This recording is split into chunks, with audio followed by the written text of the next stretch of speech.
Summon Sign is brought to you by you. If you want to learn how to support our show, go to patreon.com/laststandmedia.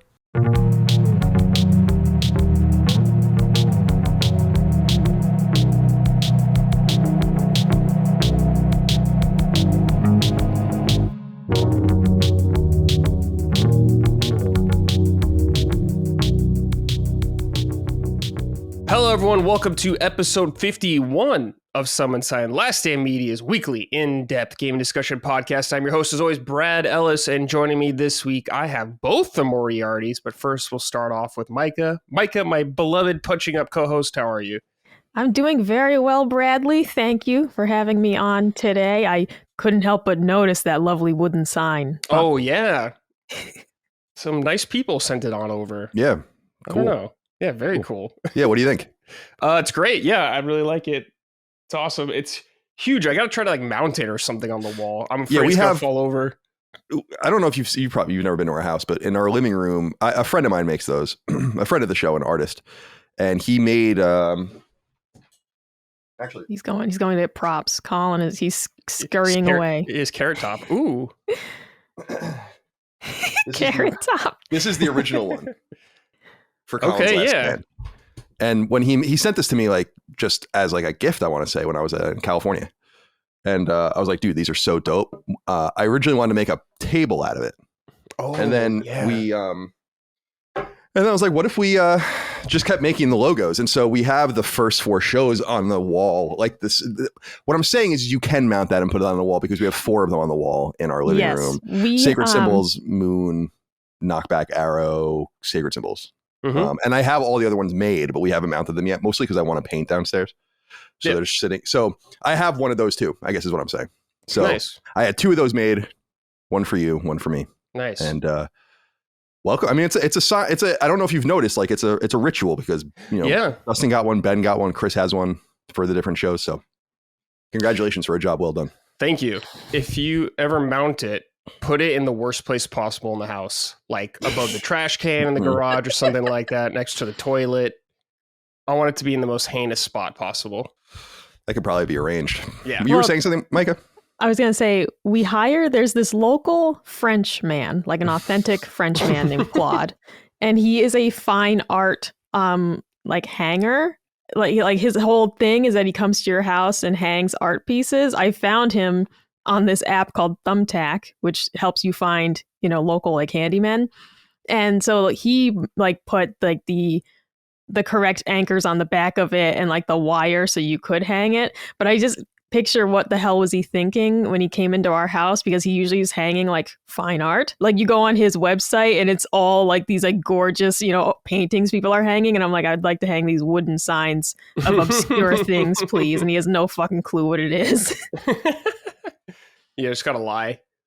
Say it's like a high fashion brand or something. Right, because it's him, and then he has his other like even more French partner that like doesn't speak. And we've had them hang stuff a couple times in our house. They're extremely nice, but I'm just wondering what they think of us, because this guy usually is being invited into people's homes for like, here's my Rembrandt. Please hang it somewhere. Yeah, and I'm like, I've got these lovely signs. I mean, the reality is that that's true about the signs, but he also hung. I commissioned 2 paintings from the bassist of Dredge, one of my favorite bands, and they're huge. It's like 3x3 paintings, and he hung one of those. And I'll be honest, I mean, that's fine art, and that's probably more expensive and more valuable than many of the things he's hanged. So, or hung. I get a little confused because when you hang someone, it's hanging like you've been hanged. Yeah. But when you hang something, you've hung it. Yeah, I guess it technically be hanging it up. You hung it. Past tense, yeah. Right. So, because that always annoyed the shit out of me. I had like a history professor. I don't know. We were talking about something. Hanging. Let me think. Like, sadly, maybe Jim Crow or something like that. I don't know. And he was like, he was getting mad at everyone in class because they were like, oh, he got hung or whatever. It's like, he got hanged. Hanged. I'll never forget that as long as I live. You know, it's like well and good. Yeah. Lesser and fewer. Yeah. Stop. No. If we're starting a grammar lesson, I'm bouncing right now. Getting the fuck out of here. Micah, you said the Frenchman, his partner does not speak. Do you mean does not speak English or just does not speak? I mean, the whole time. They got a Penn and Teller thing going on. Yeah. Perhaps local to my hometown, Penn and Teller, shout out. No, he is just like extremely quiet the whole time. So it's my belief that maybe he doesn't speak much English because like I heard them like say something to each other, but I don't know what the fuck it was. So it's like I think his assistant, his lovely assistant, is just like too French. Doesn't speak any English. And I never met them, I don't think.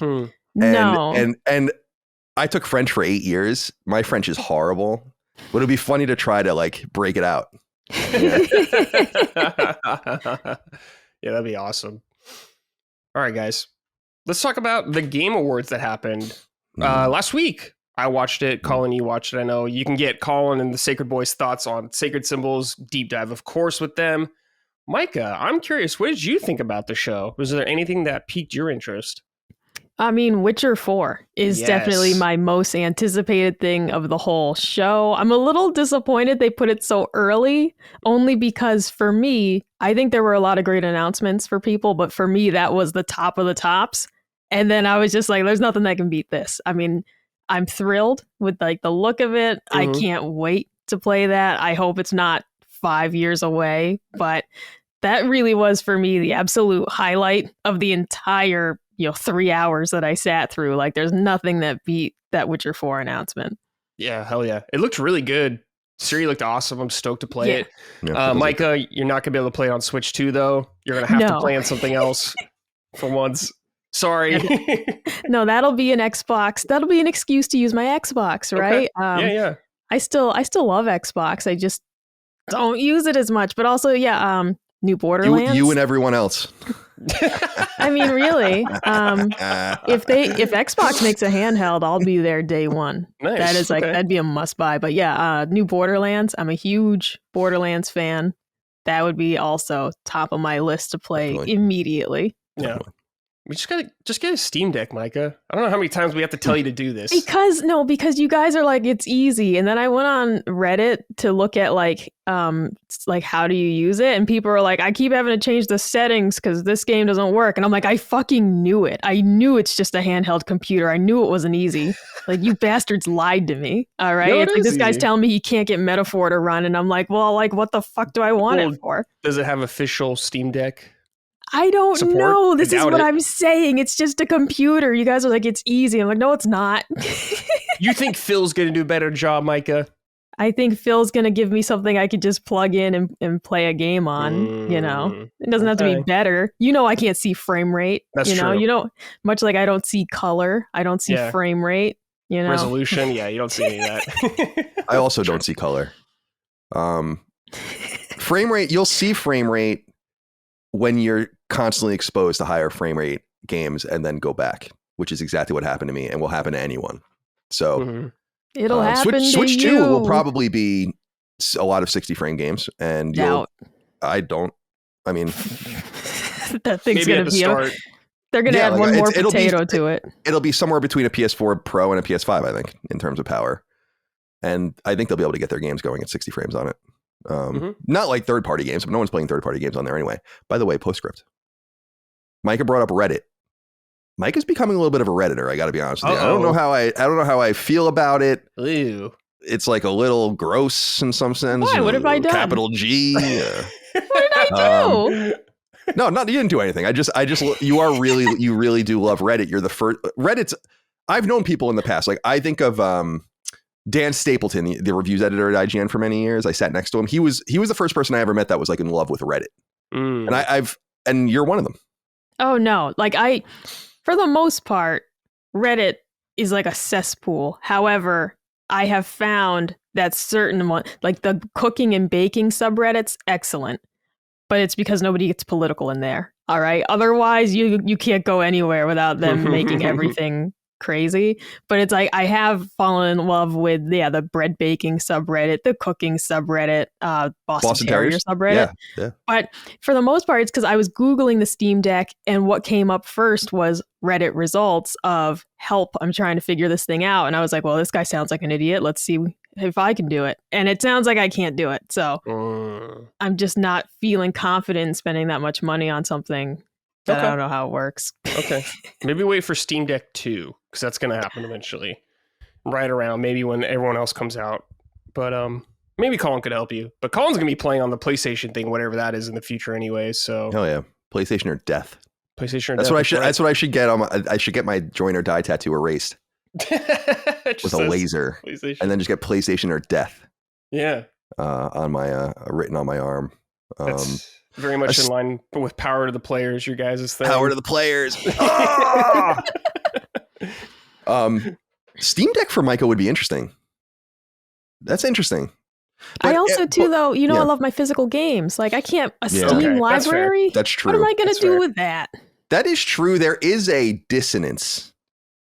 Cognitively, I don't know, but there is a dissonance between. There's a hardcore contingent.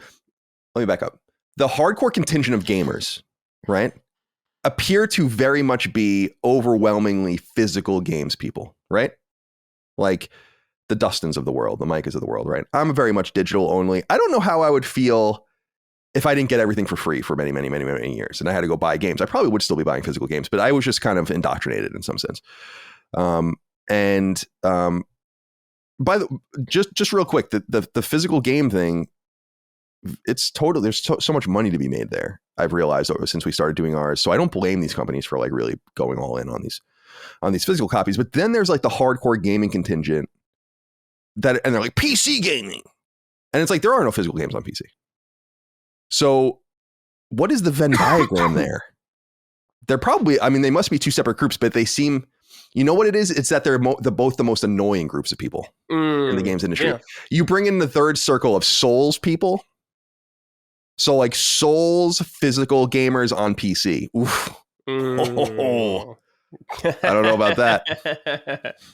Micah, you're talking about your physical games, but you want to get an Xbox handheld?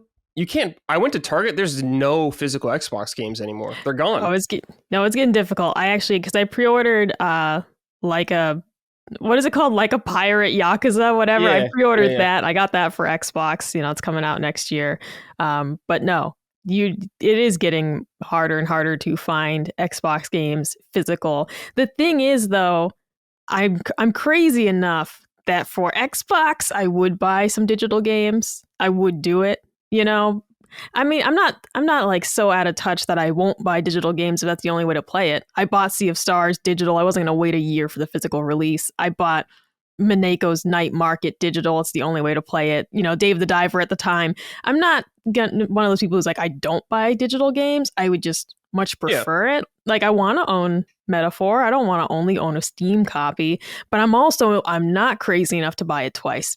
I know people who buy the digital copy on Steam and a physical one, and I'm like, you're not getting $120 out of me. That's fucking nuts. Yeah, that's crazy. Oh, dude. The same as I know people who every, limited run game, they buy 2 copies, one to open and play and one to keep. And I'm like, that's fucking nuts. All right. That's crazy. In that case, I don't know, buy the digital one on sale if you want to play it or something, but that's just Looney Tunes behavior. Yeah. We're also getting to the point where like, there's just such a delusion with physical games purchasing at this point.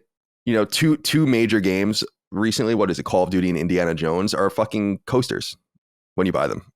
Neither of them have the game on the disc. So like you still need access to Xbox Live or PSN to get them. It's like, so what are we even doing here? Like if you're so concerned about access to digital games, you assume you'll lose access to your digital game, but you'll still be able to get onto the PSN to download the game because you have the disc. It doesn't even make any sense. That's not why I buy them though. No, I know, but a lot of people do. That is the reason a lot of people buy them, because they're like, oh, got to have access at all times. And I'm like, well, Indiana Jones ain't on that disc, dude. So, you better hope Xbox Live exists in 10 years. It will be the same exact situation for you, whether you bought it physical or digital. And I think that's the point I'm making. And there are like better Blu-rays right now that like have multiple layers and shit like that. So they're getting more complicated on that front too. But Indiana Jones is apparently massively bloated. I think people thought that it was going to be 2 discs. Because it was like 130 gigs or something. Yeah, like it's huge. It's crazy. But it's a machine games game. It's on id Tech. Anyway, who gives a shit? Did I even introduce you, Colin? I said Moriarty's, but people know who you are. You know Colin, Cobra Commander. I'm sorry. Yeah. No. I just realized that. You guys all know. It doesn't matter. But Colin, I want to ask you about the Game Awards. First of all, the first game announced spoke to me, and I know it spoke to you, which was Ninja Gaiden. Yeah. It's funny because that was in the pre-show and I didn't even see it when it was happening. And then, but before the show began at like 8 or whatever Eastern, I was, we have a Sacred Symbols chat with the boys, and they're like, oh, it started out great for Colin. And I'm like, so I wanted to, did my little Colin face, and I wanted to go and see what it was. And lo and behold, it's the first 2D Ninja Gaiden game in 30 something years, 33 years, 30 something like that. Dude, first of all, immediately emailed my brother. I mean, Ninja Gaiden trilogy, Tecmo Ninja Gaiden trilogy on NES is a fucking shared love of Dagan and mine. We've told the story on Knockback, but Dagan bought me all 3 Ninja Gaiden games when I was a little kid. It's a really funny memory because I was like 6 or 7. It was like 1991 or 1992 or something like that. And it was my birthday, and he gave me a shoebox. It was a Bass shoebox. Like, I opened it, and I got viscerally upset. Like, because Dagan and I had a really, Dagan at this time would have been, if I was 7, Dagan was 18. Mm-hmm. And we had like such a friendship and brotherhood, and he would always introduce me to shit and always give me things. Like, he gave me I remember one year he gave me probably an 88 or 89, this massive life-size Leonardo stuffed animal from Ninja Turtles. Nice. He would always buy me G.I. Joes. He introduced me to all of these different things. And then so it was my birthday, and I was like really excited because I'm like, Dagan's gonna fucking hook me up, always hooks me up. And then I opened it, and it's this green Bass shoebox. And I was like, and I got upset, and then I opened it, and inside were all 3 Ninja Gaiden games loose because he bought them used. And that's a great memory. And those are I was telling Micah this because a lot of people that don't know Ninja Gaiden don't know, like, those are the original Ninja Gaiden games, and that was the end. And Ninja Gaiden went away for 10 years. And then it came back on the Xbox as a 3D game. And what it shared with the original ones was it was gruelingly difficult. It's actually kind of quaint by today's standards because I think the Souls games are way fucking harder than Ninja Gaiden, in my opinion. But they're more Devil May Cry style action games. And so that was what Ninja Gaiden has been forever. And when you assume Ninja Gaiden is going to come back, you assume it will be a 3D game, especially with Tecmo Koei now. And, for many years. And so to see this beautiful Dotemu, or Dotemu, however you say that studio's name, developed game, it's like, oh my God, this looks fucking sick. The developer I know is, it's the people that did Blasphemous. I think is it? I thought it was, they're at least publishing it, .emu or Dotemu. Dotemu's publishing it. Well, that makes sense because they do publish other stuff too. Yeah, I saw their name only. So that's interesting. The it's hard for me to describe. Like, the graphics there's like different standards of pixel art. Like, the really sophisticated pixel art, in my opinion, is like Symphony of the Night, especially with the animations. Then there's like this more receding, drier pixel art that looks really, truly more of the NES and SNES era, and this kind of fits in there. It looks like a Genesis game. I'm so amped about it, dude. I mean, it looks so good. There's a lot of games though that look fucking sick. That Pac-Man Metroidvania looks weird. Yeah, I'll play it. It looks strange. Yeah, like, I'm like, that's so. Do we really need to do this? But no, I don't think we really need to do it. But there's so much Pac-Man already. It's just like, I don't care. Whatever, go for it. You've done like a million Pac-Man games. It's fine. And Pac-Man's dope. Miss Pac-Man is one of the great games of all time. Miss Pac-Man's a top 25 game for sure on my list. Sure. So shout out to Pac-Man. Shout out to Bandai Namco. Shout out to Blasphemous. Shout out to Dotemu. Shout out to Ninja Gaiden.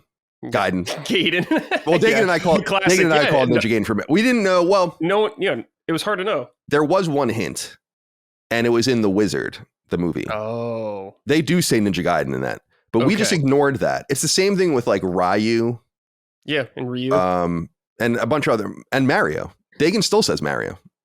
Yeah. That got beaten out of me.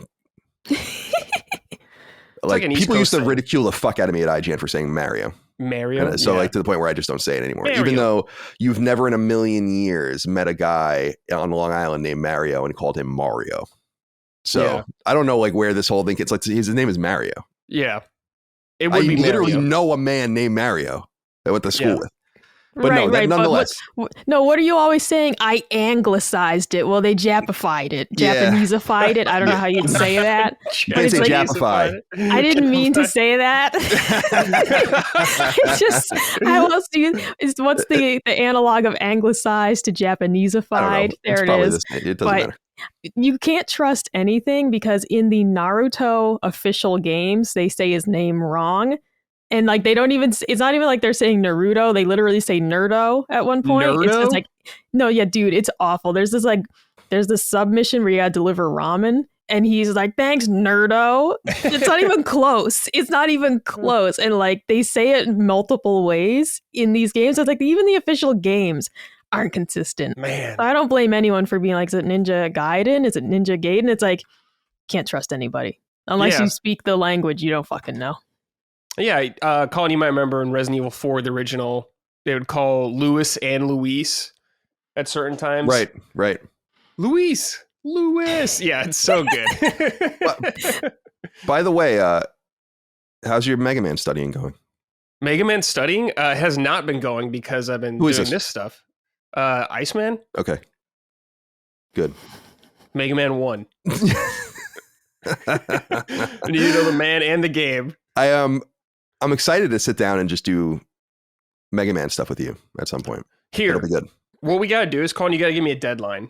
You'd be like, we're doing it on this date. That's not my spirit. I want you to do it when it feels right. That's how I'll get it done faster. It's like, okay, it's go time. I can literally sit down and beat all 10 core Mega Man games in like a 4.5 hour period, Brad. So you can just sit down and play them over a day. You're good. You can play. You know how to play. Yeah, them. I haven't played through a lot of them in a long time, but 4.5 hours is a complete fabrication, by the way. I mean, you wouldn't be able to do it. That's a lot of Mega Man games.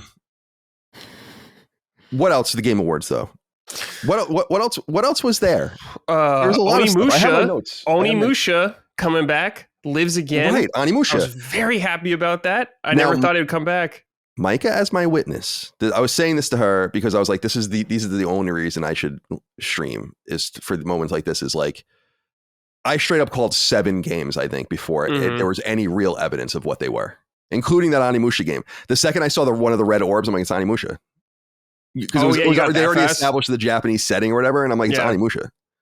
And lo and behold, it was, and I was like, I have a real deep love for Onimusha. If you're old enough, if you were there and cognizant during the PlayStation 2 era, Onimusha was one of the first real games to come to the console. The console launched in the fall of 2000, and there were good games on it. I had like, Fantavision and Smuggler's Run, NHL, and Summoner, which was, and a bunch of other stuff. But then games kind of started to roll out. You kind of got like the Bouncer, and then you kind of flowed into Onimusha.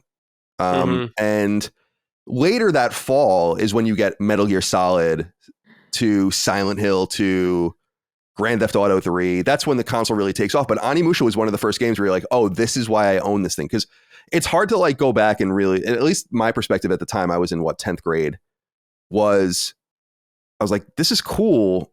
I like the Bouncer, but I'm like, Yeah, I know. And so Onimusha really was dope. And then this next year, I think it came out, I want to say they came out the same day or the same week as Mario Sunshine, Onimusha 2.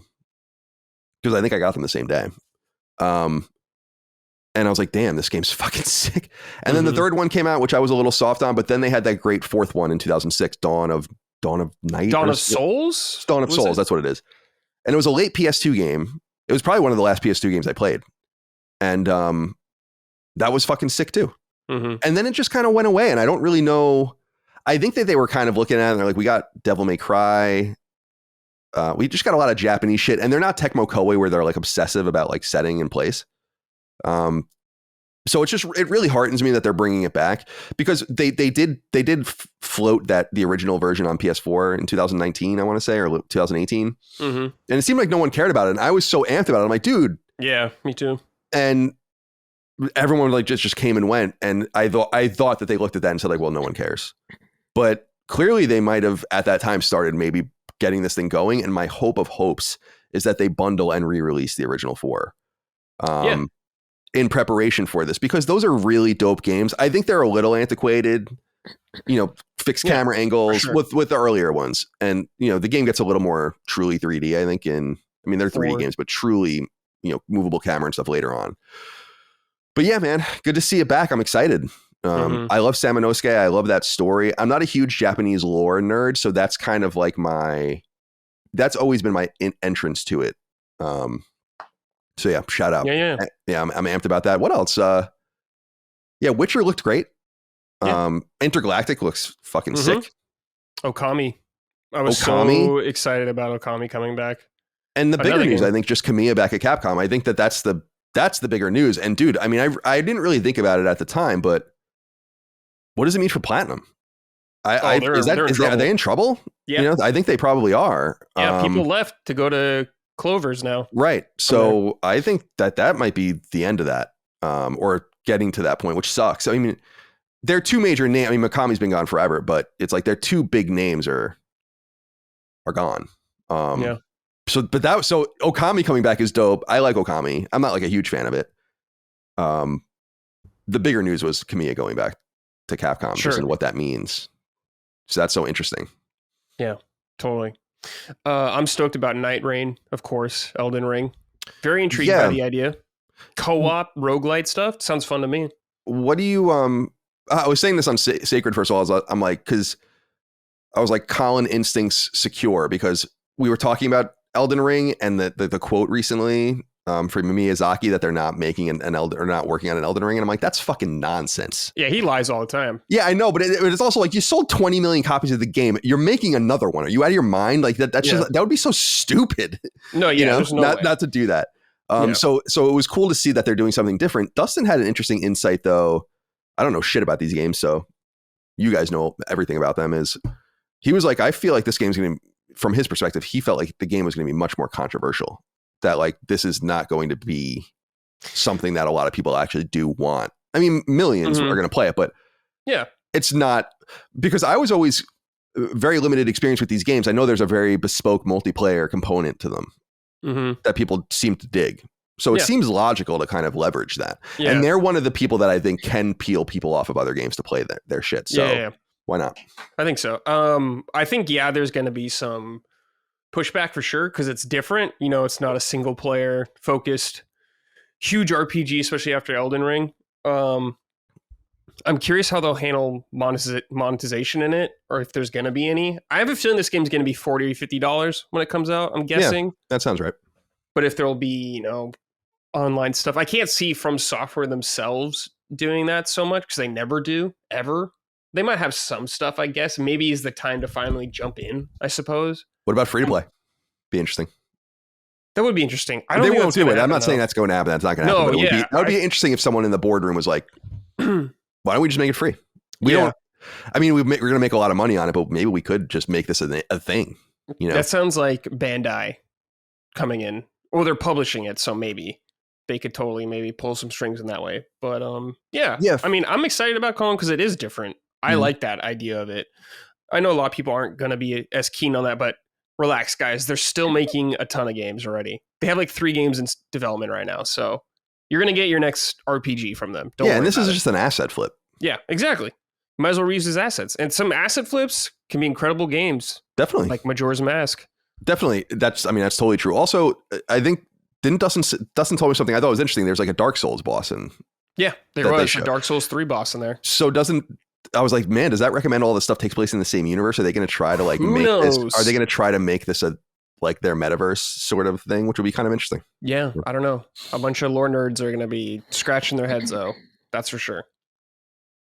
But yeah, Game Awards, some really good stuff in there. Very pleased about a lot of the announcements. Yeah, I'm trying to think of like what else. I have notes here somewhere, but I'm excited. I forgot Project Century by RGG Studio, of course. I mean, hell yeah, dog. Like, I'm very excited about that. They could make anything, and I'm at least going to try it. Yeah, it's like a Yakuza. I don't know if it's connected to Yakuza, but it's like a Yakuza prequel. What was it, like 1915 Japan or something like that? Right. I'm like, oh, hell yeah, we're in geisha times. Sign me up. Sign me up. I'll be there. Hey, Onimusha takes place in geisha times, Micah. Maybe you could see one in there. Yeah, I don't know anything about it, so I'm actually excited for Colin to play that so I can watch. Well, yeah, you're not going to have to know anything about it. It's going to be a whole new thing. Probably be a reboot in some way. What do you got, Colin? I was just Borderlands we brought up. Yeah, that looks great. Shout out to Borderlands. And shout out to Randy Pitchford. Looking like, I don't know what he's looking like, but he an looks alcoholic great. magician. I Yeah, think. like he looks great in my opinion. I'm like, yeah, I like whatever you got going on. He's aging, you know? Mm-hmm. Because Micah was like, I'd never seen him. That's what he looks like. And I'm like, yeah. Mafia looks pretty good. Yeah. I was really excited to learn that it's a linear game, apparently. Oh, it's like the older ones. Yeah, which I'm like, dope. You know, I don't want Mafia 3 I never beat because it was so big. I was like, I'm going around like disabling fuse boxes or something. I don't even know what the fuck I'm doing in that game. Cool idea. I'm gonna play all 3 of them leading up when we have like do my normal Colin run something into the ground thing. Mm-hmm. Yeah. Like I did with Spider-Man and a few other things. The Outer Worlds 2, I never beat the original Outer Worlds. I don't know if that I'll even bother with this, but it being on PS5 I think is a big deal and I think a sign of things to come. Yeah. And what else? Yeah, that's probably it. Oh, for me, Fumito Ueda's new game. What's his new company called? Something Gen. Gen Design. Yeah. Like Project Robot or whatever. Yeah, the game, he takes forever to make games and it's still a ways off, it looks like, but I'm always very interested in what he's doing. So looking forward to it. Cool to get an idea of it, I guess, though. Some more sci-fi element to it, it seems like. So that's interesting. He never really does that. Yeah, I'm not a Ueda fan. But I know people are amped up about it. I thought Shadow of the Colossus was pretty good. It's just very cumbersome, you know. I don't. Sure, yeah. And actually, Eco is another one of those early PS2 games we were talking about that people were excited about. That was a very early PS2 game, and but I was like, you know. And I never played the Last Guardian. I just knew it wasn't going to be for me. Yeah, if you don't like those kind of games or like Eco and stuff, it's more Eco than Shadow of the Colossus. So probably. Yeah, I got that vibe. That vibe. All right. Oh wait, Colin? One more thing. I'm sorry. One more thing. I'm sorry. Yeah. I thought it was a really great show, and I think Jeff deserves a lot of credit for putting on a really nice show. It's a little ad heavy. It's hard to differentiate sometimes what's an ad and what's a reveal, especially if you're not totally familiar with the full breadth of games. There were about 3 games where I was like, oh, that's a Tales game. So things are starting to blur together a little bit. There was a rumor that a Tales game was going to be revealed there. We are coming up on the anniversary. Yeah. 30th anniversary. The live streams today.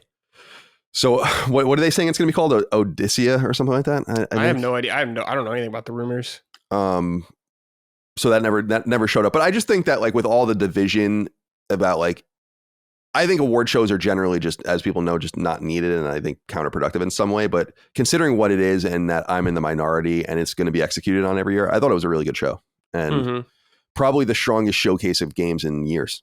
Actually, yeah, so, lots of gotcha games going on. And your guys' anime slop segment, like Withering Waves, stuff like that.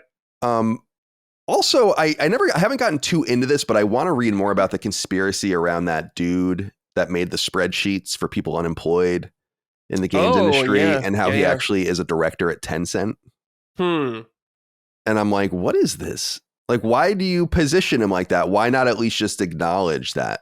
Yeah. It was because when I saw that guy, I was like, I mean, I'm sure he's a very nice man and it really is not neither here nor there who he works for in some sense, but they position him as like this outsider, this scrappy guy who finally got in. He had a really nice way about him and all that. But then you find out it's like he's an executive, seemingly executive or sub-executive level at a major global publisher that happens to be Chinese. Right. So that was kind of strange. But I didn't even know that until those accusations, I should say, because who the hell knows what's true until afterwards. Because I was like, oh, that's very nice. It feels what a nice moment. Mm-hmm. You know? Yeah. So just wanted to throw it out there. But I think Jeff deserves credit. Yeah. He had black shoes on. He had black shoes on. Yes, he did. He had black shoes on. Who won? Did you figure out who won? Pretty much most of it. I have to retally everything just to double check. But yes. Cool. I have a good idea. All right, good. That's fun. I can't wait for everyone to get their headbands. It's going to be good. Did you know the stakes, Micah, of the bet? Yes. Okay, yes. Good. I'm very excited. I don't know anything about that IP at all, so I need to figure it out. You know. Oh no, I'll pick a good one. I know. Yeah, she's got it. She's got you. Okay, Colin, let's talk about Lego Horizon Adventures. As someone kind of on the sidelines with this game, it felt like it came and went. and no one cared about it at all. Is that Yeah. the kind of impression you get of it? Definitely. Yeah. I feel like I couldn't even get anyone to do a spoiler cast. Not that it needs a spoiler cast, but it would just been an interesting game to talk about from many perspectives on an independent show of Sacred Plus. But no one played it. No, and I don't ask anyone to be like, can someone do it? And I'll, it's like, I just want people to naturally play things. I don't want people to like be compelled. And I don't know that you would be compelled to play Horizon Adventures, really. I was curious about it. Yeah. So I downloaded it and I bought it and downloaded it. I ended up platinuming it. It's a 20-ish hour platinum. There's one frustrating trophy. It's not frustrating. It's just there are 4 playable characters. You have to get them all up to level 20, and that's far beyond any reasonable play of the single player campaign. So you have to just play shit over and over again, which gets a little tedious. But it's made by Studio Gobo. Guerrilla helped produce it. I think the credits make it fairly clear that Guerrilla didn't really work on it. I think this is one of those kind of obfuscation games that they play. I hope that they didn't especially put too many resources into it, because I just don't think it's that great. To me, it's just a very vanilla Lego game. I used to play Lego Star Wars specifically, and the last Lego game that I played was the 2022 Lego Star Wars game. Skywalker Saga, right? Right. I beat the first and second movies, and then I just kind of got bored with it. Yeah, because you started with the prequels. Right. And well, you know I just why, was like, Brad? You know What? why else? Because he doesn't like to play co-op. Because he doesn't want the Lego games playing by yourself. It's like fucking, it's horrible. So It's lonely. horrible. I played so many of them by myself. I know you do. You played The Division by yourself, Right. Colin. I It mean, was Jesus. dude. You got The your Division wife by yourself Megan. the Division by yourself is so good, because Sucks. you have your own meta. You have your own meta story about being like, an agent, kind of like going and trying to solve something. It's really, really good. But so I like the Lego Star Wars games. I played like some of the Lego Harry Potter stuff back in the day, and Lego like Batman and stuff. So I have some familiarity with Lego games, but I'm certainly not into the whole breadth of what they are and like the different echelons of them, especially like the sub-series of things and kind of their own independent spin-offs. But this felt to me like a very bare bones Lego game through the lens of the Lego games I've played. It didn't seem like there was a lot by way of unique playable characters. Each of the playable characters, the 4 characters, have their own very unique thing. Aloy with the bow and arrow. You have a character that uses kind of like bomb-like explosives. You have a character that uses melee and like a spear and shit. So Do you not know any of their names besides Aloy?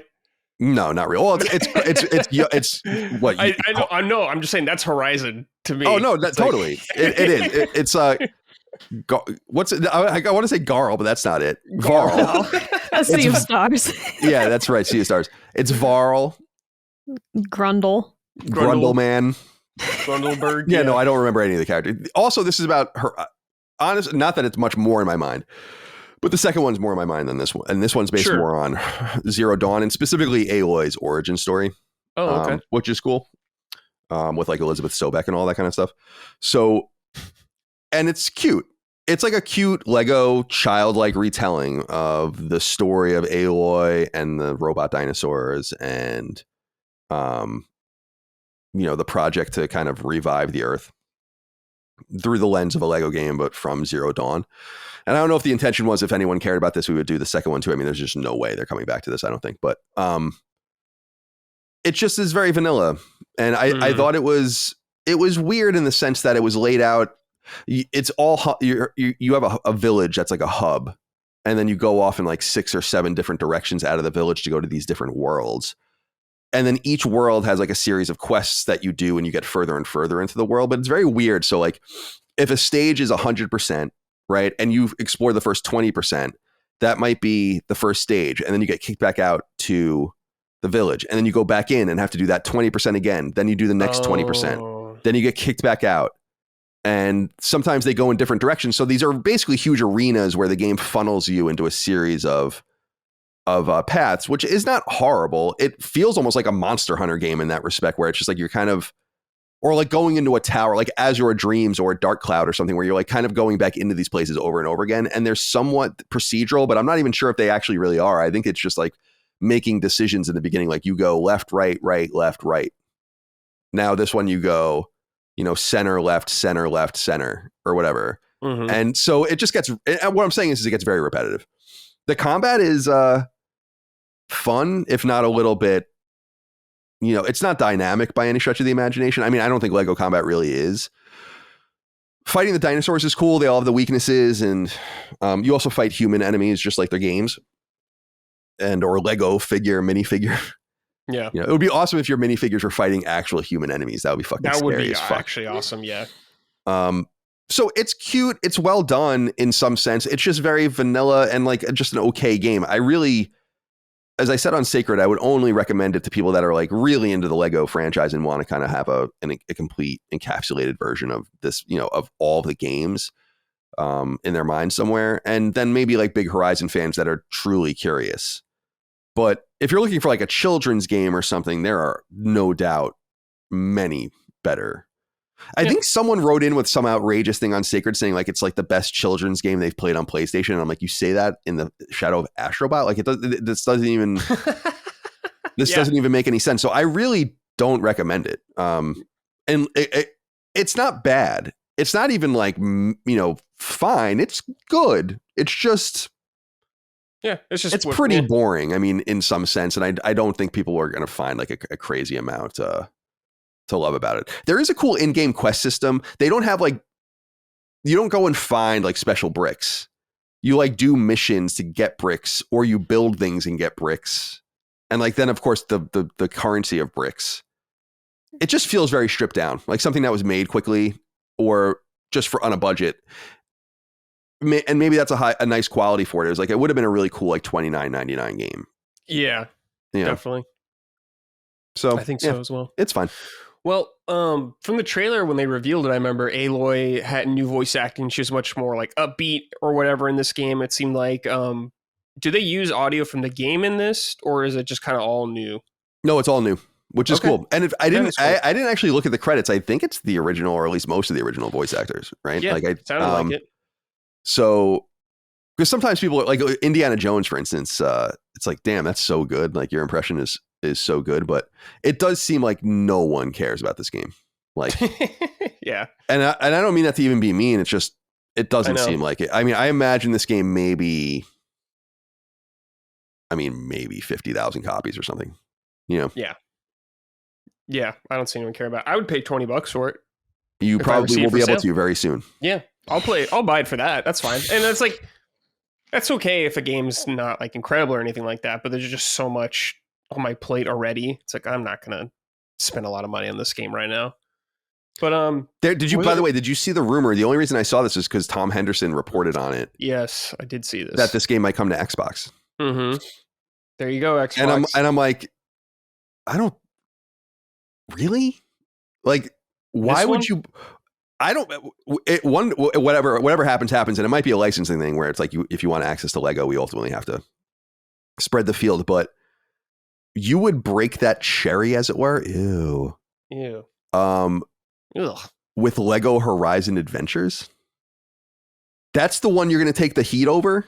Like you're going to take serious heat, and you're going to do it with Lego Horizon Adventures. I don't know about that. I mean, if you're going to do it, just fucking do it. You know, like, well, maybe that's do The Last of Us or something. You get fucking nuts with it. You know, maybe they just know people don't really care about it. They're just like, whatever. People but that's the point. Is like, then don't do it, because like, why would you take the heat? You're going to take massive heat. Maybe they can get a Game Pass bag. I don't know. That maybe they're just desperate. That would be something like that. I personally, I don't know. The source of that apparently is a Saudi website or a Saudi creator, which is neither here nor there. They could have connections, but I don't know this particular person or the provenance of the information compared to what the other things this person says. I find it very hard to believe. Sure. Like personally, that's going to happen. But because you even see it with Freedom Wars, which is going to come out in January, like that's just skipping Xbox completely. Yeah, that's true. But I don't know. That would be interesting. It would be so good for business if that happened. And I mean, for our business. Oh yeah, of course. That like it is my hope and dream that happens, but I don't think it's going to. It's like PlayStation's getting Christmas dinners from Xbox, getting all the big games, and Xbox is getting burnt toast or something from PlayStation. It's like not a fair trade at all so far. So keep working on that, Xbox. You'll get there. Mm-hmm. All right, Micah. I'm stoked to talk to you about this. The Legend of Zelda: Ocarina of Time we talked a little bit on punching up and stuff like that, but you've been playing more. Last time I talked to you, you finished Dodongo's Cavern, which is the second dungeon. But now I'm curious to see where you're at. Talk to me. Yeah, so Ocarina of Time. My hero's name, for anyone curious, is Bort, and he's doing a great job. I am 15. Is that a Simpsons reference?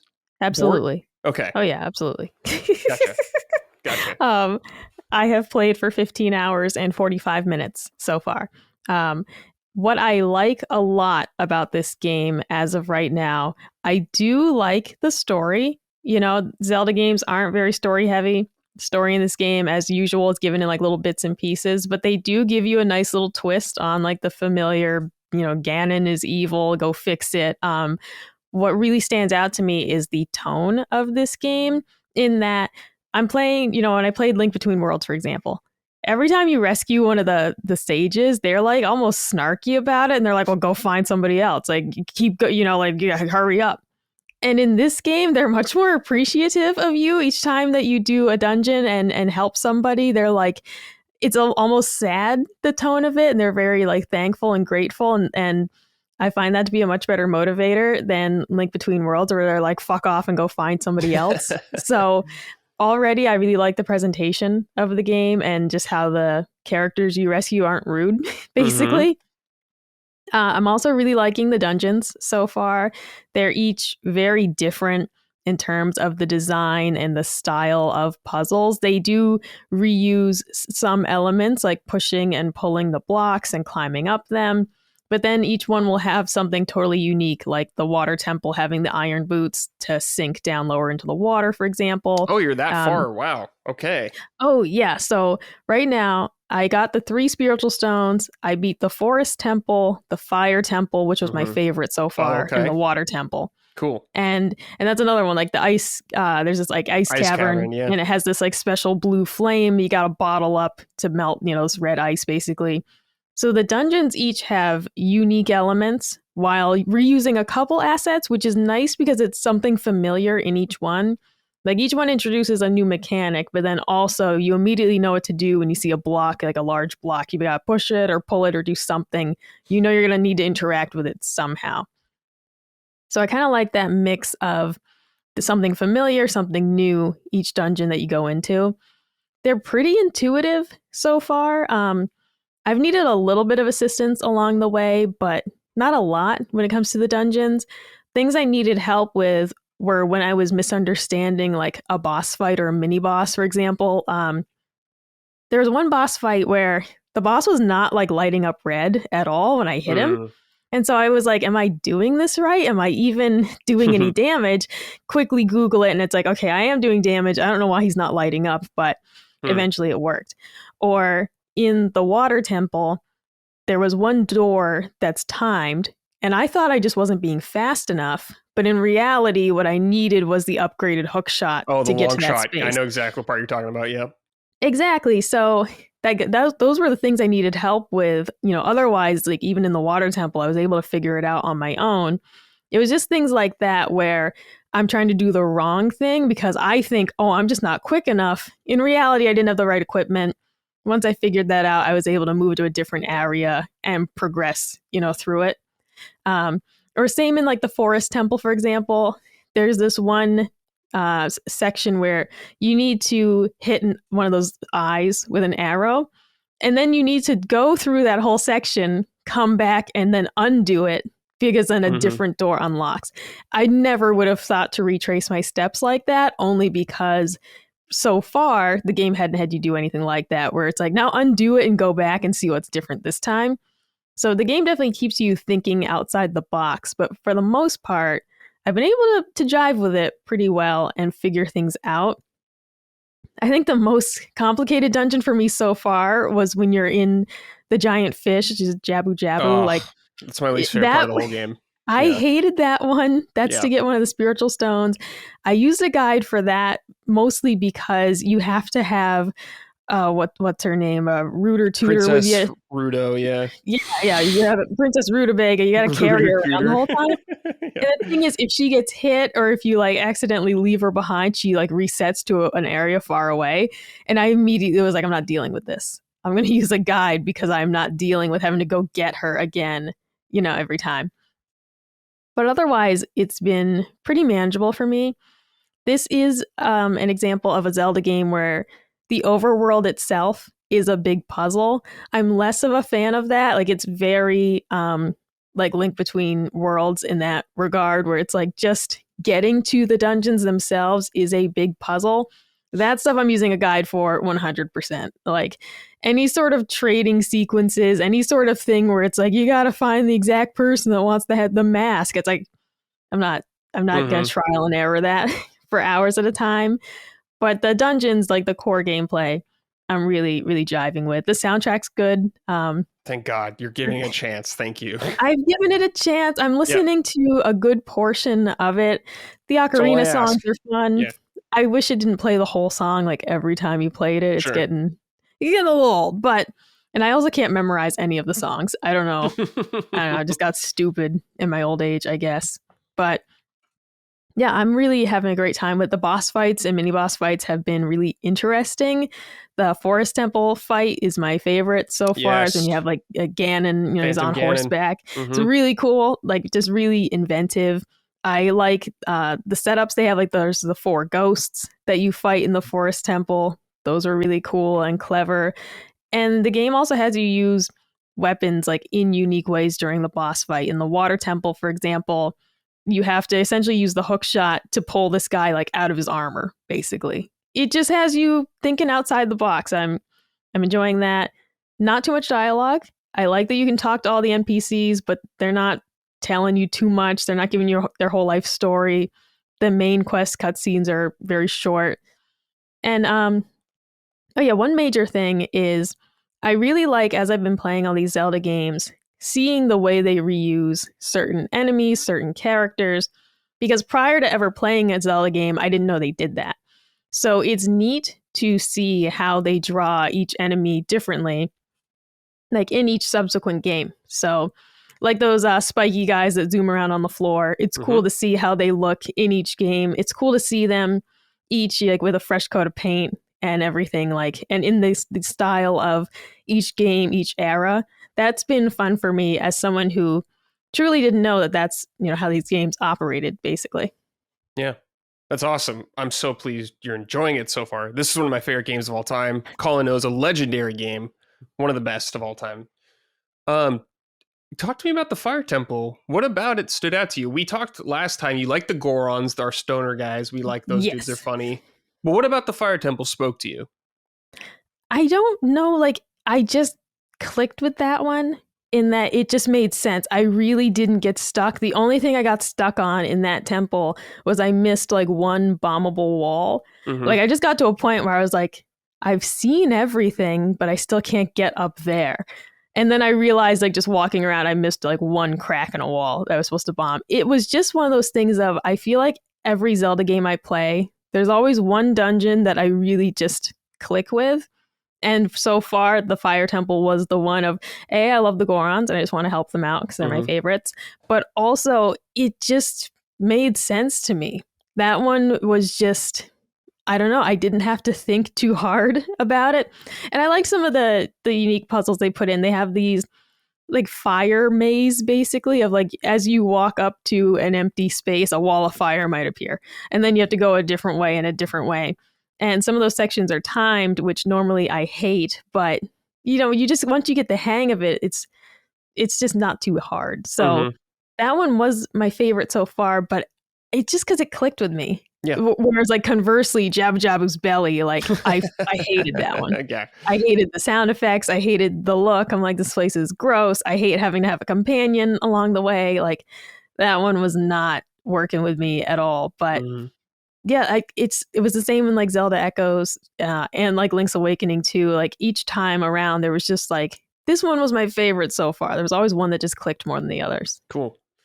So you made it through the Water Temple. The Water Temple is very infamous for being a roadblock for many people. In the original one, the 3D one, they made some changes to make it a little more easier to get through and a little more streamlined. Like, I think there's like some arrows kind of pointing you in directions in this one. trying to remember. And switching the boots on 3DS is so much easier. Because in the old one, you'd have to push pause and move over a couple times, then put them on, then back out every time. And Mar Temple, you're taking those on and off constantly. Yes. Did you do the big Goron sword quest yet? No. So the guide that I am using for the overworld stuff, he'll tell you basically like this is what you can do to get more heart pieces. You can go out, go over here, and then he did include like if you want to do the sword quest, here's what you can do. But it seemed like a lot of work, and I didn't want to do it. Sure. So is that the one you have to do where like the sun comes up at a certain place and you have to be looking at it? No, that's for the fire arrow. Oh, okay. You shoot the arrow in the sun and you get it. Yeah, but this is like the quest line in the game that's long, I guess, but a good reward. I would do it if I were you, but it's up to you. It's your playthrough. I might do it. Like the guide that I'm using, he's just very honest about certain things. Like for shooting all those gold spiders, he's like, I wouldn't do all of these. He tells you which rewards you get for how many. And then he's like, at this point, you can stop unless you want the 100% because the rewards aren't worth it anymore. That Skulltula noise is like in my head. Yeah. I hate it. I hate it so much. I hate the spiders. They're awful. But yeah, I'm following the guide just in terms of the basic things I should be doing, finding extra heart pieces that I might miss, getting that stuff along the way. But yeah, the big sword, I'm like, this seems like a lot of work. Or even like, doing the fishing to get, I don't know, something. And I'm like, I don't want to do any of this unless I have to. I am at a point where I'm like, this is a lot. You want me to go fishing? You want me to go talk to some old man in a lab? I'm trying to streamline it a bit, just because, or even getting the horse. I was like, do you need the horse? If I don't need the horse, I'm kind of just good without it. Like, yeah. So as of right now, I don't have the horse. With these things, you're just kind of like, I don't want to do it. It's too much trouble. Get ready for Majora's Mask because you're gonna have to do a lot of that stuff. So buckle up, Micah. That's why I told you to play Ocarina first. And do it quickly. Yes, you have a countdown going the whole time, so keep that in mind. Yeah, that game might not last for me. I don't know. Like Majora's Mask, I want to try it. I'm willing to try it. Yeah, you got to try it. But I don't know if I'm going to get a fair shake. Colin knows it very well. He can help you out. Arguably the greatest Zelda game. Yeah, in my opinion. Got you. He can help you out. Colin, I know you guys did a knockback on this years ago. I think it's been I was thinking about it. I think it was 22 when we did 2022. I replayed it for the first time in a long time. I played it on Switch. It's such a special game, Yeah.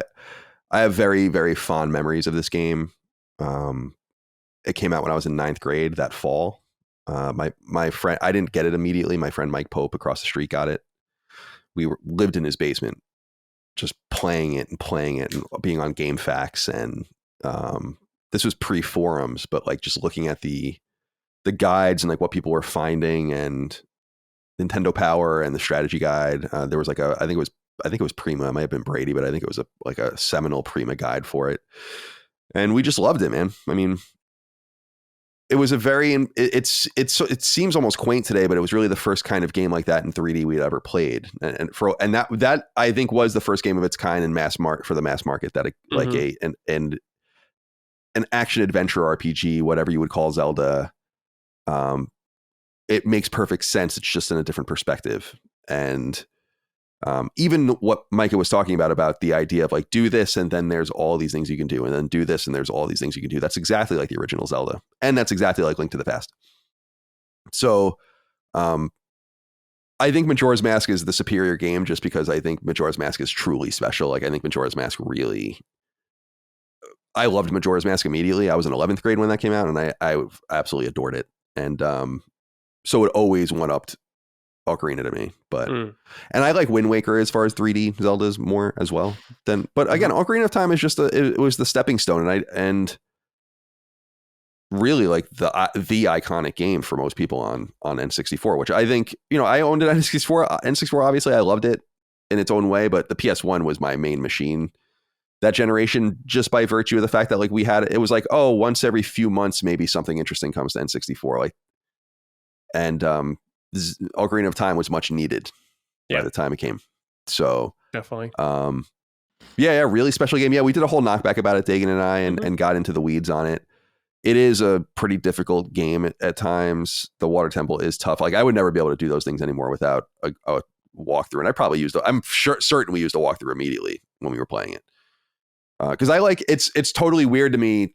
Everyone plays their own way, of course, but like playing a Zelda game, it's like I got to get every heart piece. I got to get every optional item, all the bottles, like all the different things. Like I can't play it any other way. All the songs, whatever it would be in Ocarina of Time. So, yeah, great game from a different era, and very nostalgic for me. So, and actually, in the pictures I shared of recently of me playing video games in my bedroom from high school, you can see on top of my TV, you would have to know that they're there, but I have the Ganondorf and Link figures that they were selling at like GameStop and EB at the time. Yeah. Mm-hmm. Yeah, I still have one in my box up there. And they're back there in the shelf. You wouldn't be able to see them at this point, but yeah, it's funny. Those are the same toys from that picture, and I loved those characters. It was such a special time. Oh yeah. I remember even taking like the toys came in these really nice boxes, and they had like a Zelda logo and cardboard like on the bubble. And I remember taking it out carefully and like putting it on my wall. Yeah. What was your favorite dungeon from that, Colin? I guess maybe not say the last ones to spoil them for Micah, I guess. But what can you remember? I don't even know. Oh, I've seen the game played multiple times. Never mind. So it's fine. I mean, I think the water temple is the infamous. The water temple is what always comes to mind for me because you use the perfect word. It is the infamous temple, but it's really quite satisfying and gratifying to get through it. It is. It is the one that like I always think about. Also, I'm thinking that I did have Ocarina of Time immediately, actually. So maybe it was me that had it, and then Mike got it later because I had a pre-order. Yeah, I must have because I had a pre-order T-shirt. Yeah. And that was the first pre-order bonus I ever got for a video game. And it was like a shirt. It was like a large. It was like way too big for me. I just wear it all the time. And it was like, you know what? No, the first pre-order bonus was Final Fantasy VII, which also had a T-shirt, and it was too big for me. And my dad would wear it. Really? That's like, sick. but he would wear it to like do yard work. Like he had no idea. And it was Cloud on the back of it with like a bio. That's awesome. Like his height and weight and all of that. And I was hoping it was like a novelty shirt of like Tifa's tits, like Tifa's cleavage, and then your dad's wearing that. That would be awesome. So that was probably the first pre-order bonus I ever actually got. And then the next year would have been Ocarina of Time because I had the shirt as well. Yeah. And there's a picture of Dagan and I with me wearing that Zelda shirt. So it's a funny little piece of lore. But yeah, man, great game. And really the prototype of things to come for what the franchise would ultimately turn into. Oh yeah, definitely. They followed that formula for quite a while. Not until Breath of the Wild did they verge away from it. So yeah, it's definitely a landmark game. Mike, I'm stoked that you're playing it. You're doing the Zelda journey right now. It's so good. Makes me happy. Yeah, this is the year of the Zeldas for me. Brad knows because I consulted you. I had a $10 coupon to Best Buy. And Skyward Sword HD was already on sale for $44.99. So I was like, Brad, should I buy this? And you were like, sure. So I got Skyward Sword HD for $34.99. Pretty happy about that. So I'll try that out. But this is my journey, playing the Zeldas, and an ironic journey from Milan to Minsk, as you would put it. But yeah, it's been fun to try all these out and see, which ones I like, which ones I'm not. I mean, the only one I haven't finished so far is Link to the Past. That's which the is only which is fucking crazy. But yeah, it's not crazy. It's way too old. But it's not crazy. It's too fucking old. I don't have nostalgia for it. I have limits when it comes to retro games. All right, and games that came out before I was born, maybe they just feel a little too old. Yeah, it just feels a little too good. Too good. Can't play. Sucks. Too Past. Atmospheric. Link to the trash. We should throw you into Zelda 1 and see how you do. That'd be interesting. I mean, Zelda 1's fucking sick. I know. Zelda 1's cool, but it's extremely hard to figure out. No, that's the thing. I can just recognize my limits. I don't really like retro games. Didn't grow up playing them. Don't really like how they operate. Like I can just fully admit that I'm 31 years old and I don't want to play games that are older than I am. Yeah, that's fine. It is what it is. But I will say this about the original Zelda is like, it is extremely hard to play without a walkthrough. Yep. But no one figured that shit out on their own. No one. So it's not like it's out of bounds. I always hate when people are like, oh yeah, I knew to burn the fourth bush over on the. No, you didn't. On screen H3 on the grid to find the door into the stairs. It's like, no, you didn't, dude. Yeah. Like everyone used Nintendo Power or whatever was available to them at the time. We called the hotline. Yeah. My uncle tells me that story. My uncle John, my Aunt Joni's husband on my mom's side, he tells a story about he was like in his teens and 20s or whatever, or his 20s, I guess it would have been. And he said he like spent so much money on the Nintendo hotline because of Zelda. Yeah. You know? Yeah. That's all you could do. So I don't think it's walkthroughs. You got to embrace it. Yeah. No, You know but I don't like who wrote using a seminal guides. walkthrough for the original Zelda? I just don't like using guides very much. Like, it's just a boring way to play a game, to like read one sentence, go do a thing, read one sentence. I don't like it. I just don't like playing that way. I get it. You don't, though, because you're like, I'm going to play a 100-hour Persona game and use a guide the whole time. You're using a guide. You're using a guide that is just for Ocarina of Time. That is just like the guide that I use for Metaphor. That tells you just like what is available to you. Yeah. No, I'm using the guide to tell me, go do this, and then I go figure it out myself. You're That's using exactly a guide what to the go guide- talk to this person and go do this and do this. That's not and true do at all. this, The guide I use for Metaphor literally would just be like, go to this dungeon on this day. Talk to this person on this day. That's exactly what it was. That's how I was able to check it off as I went. It was a check. It wasn't sentences of anything. We're using the same exact kind of guide. You're just too proud to admit it.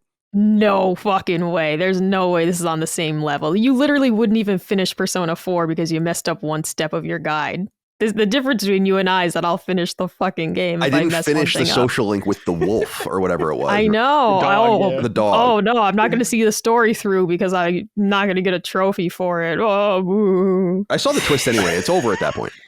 You know? I know who the Just killer madness. is, and that's it. Yes, that's I knew true. who the killer was in the first 10 minutes. You're not special. I Not didn't. special. So I felt No, you special didn't. because You I were too had no busy idea. looking at the guide. I'm looking at the guide that says on April 2nd, go to school. It's not how On it's April supposed to 3rd, work. go to It's work. wrong. It is wrong. You're supposed to live your life and choose the activities you want to do. It is madness to play that way. It is madness. And yet you never met the single mom, right? No, because I played the game like a real person who says, what will I do today? And I decided to go to my part-time job, or I decided to go to the library. Like, you don't get to do everything in real life.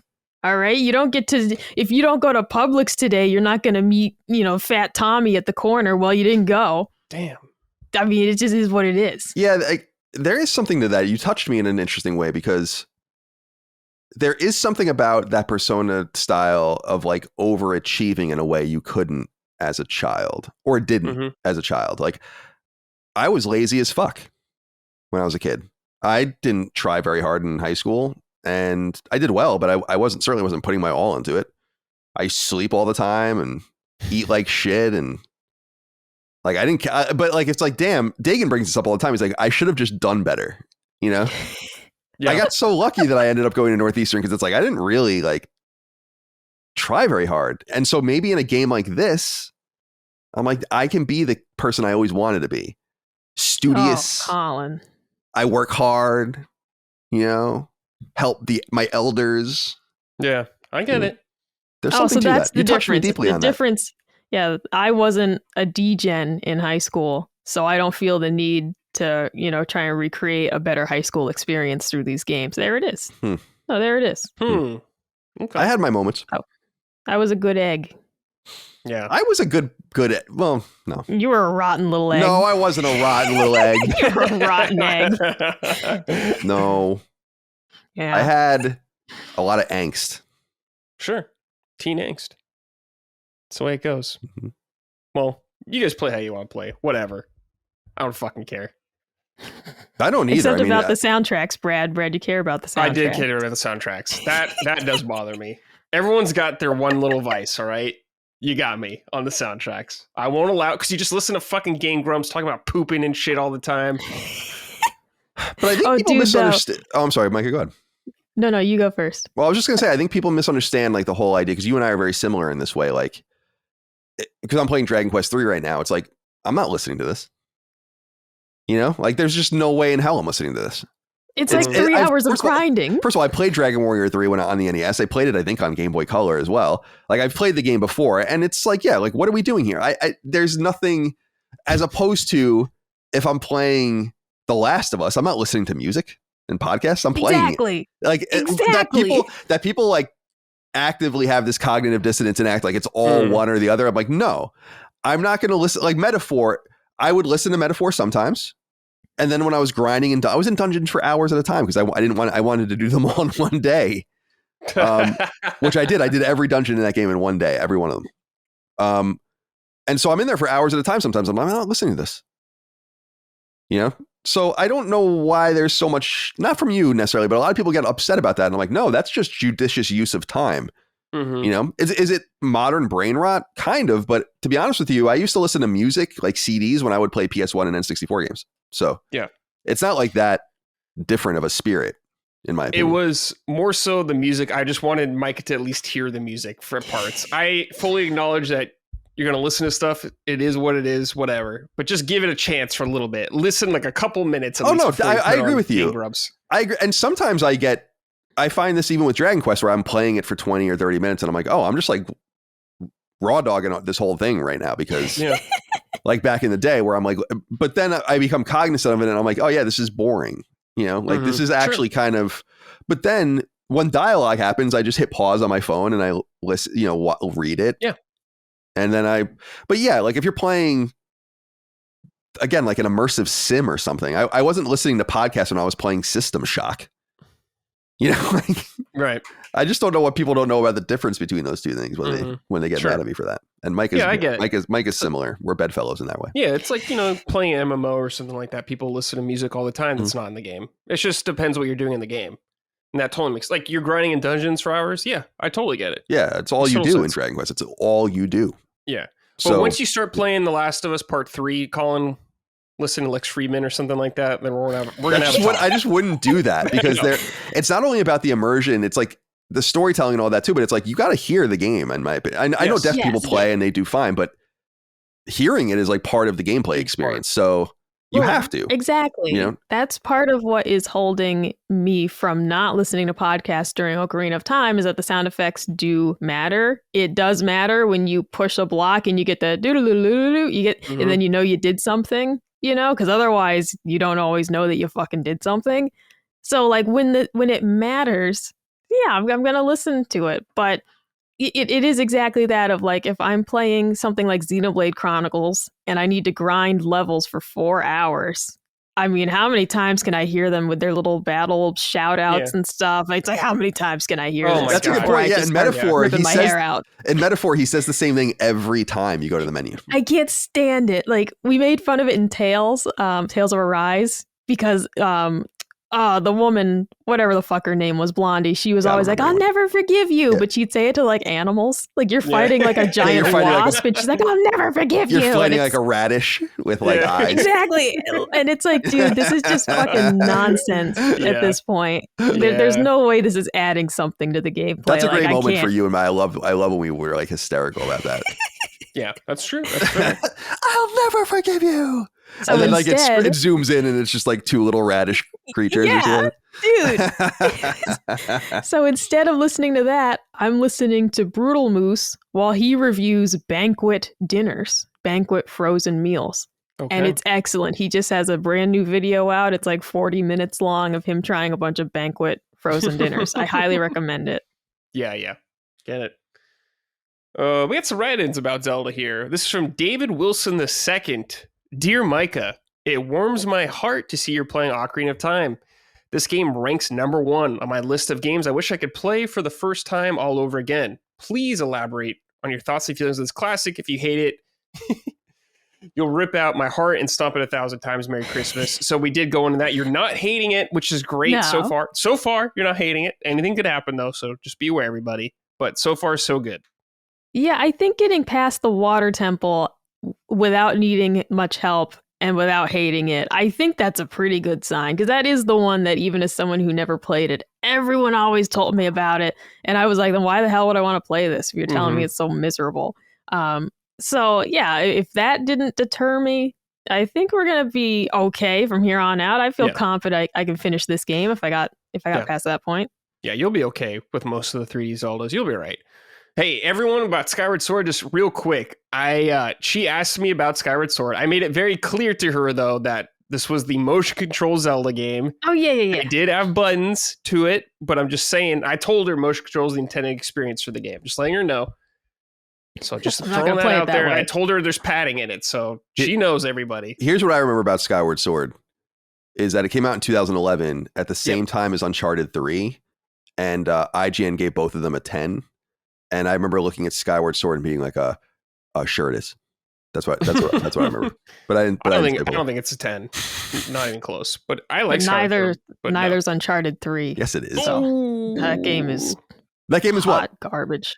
Hot garbage. Uncharted 3. I don't like Uncharted. Uncharted 3 is hot garbage.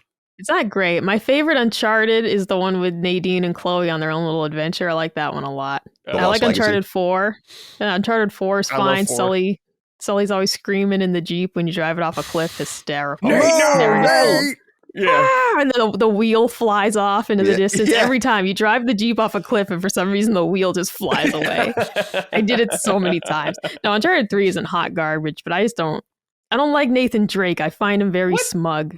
I don't like him one bit. I play the games because they're fun, but he's horrible. He is smug. He's horrible. Super smug. I play for Sully. That's what I'm there for. Because he's older. Another older man thing going on. He's fun. Yeah, right. Sully brings a certain je ne sais quoi. Hey, I got a cigar. Yeah, this is a good segue into the next inquiry. Yes. Let's see. This is from Ethan Barcelos.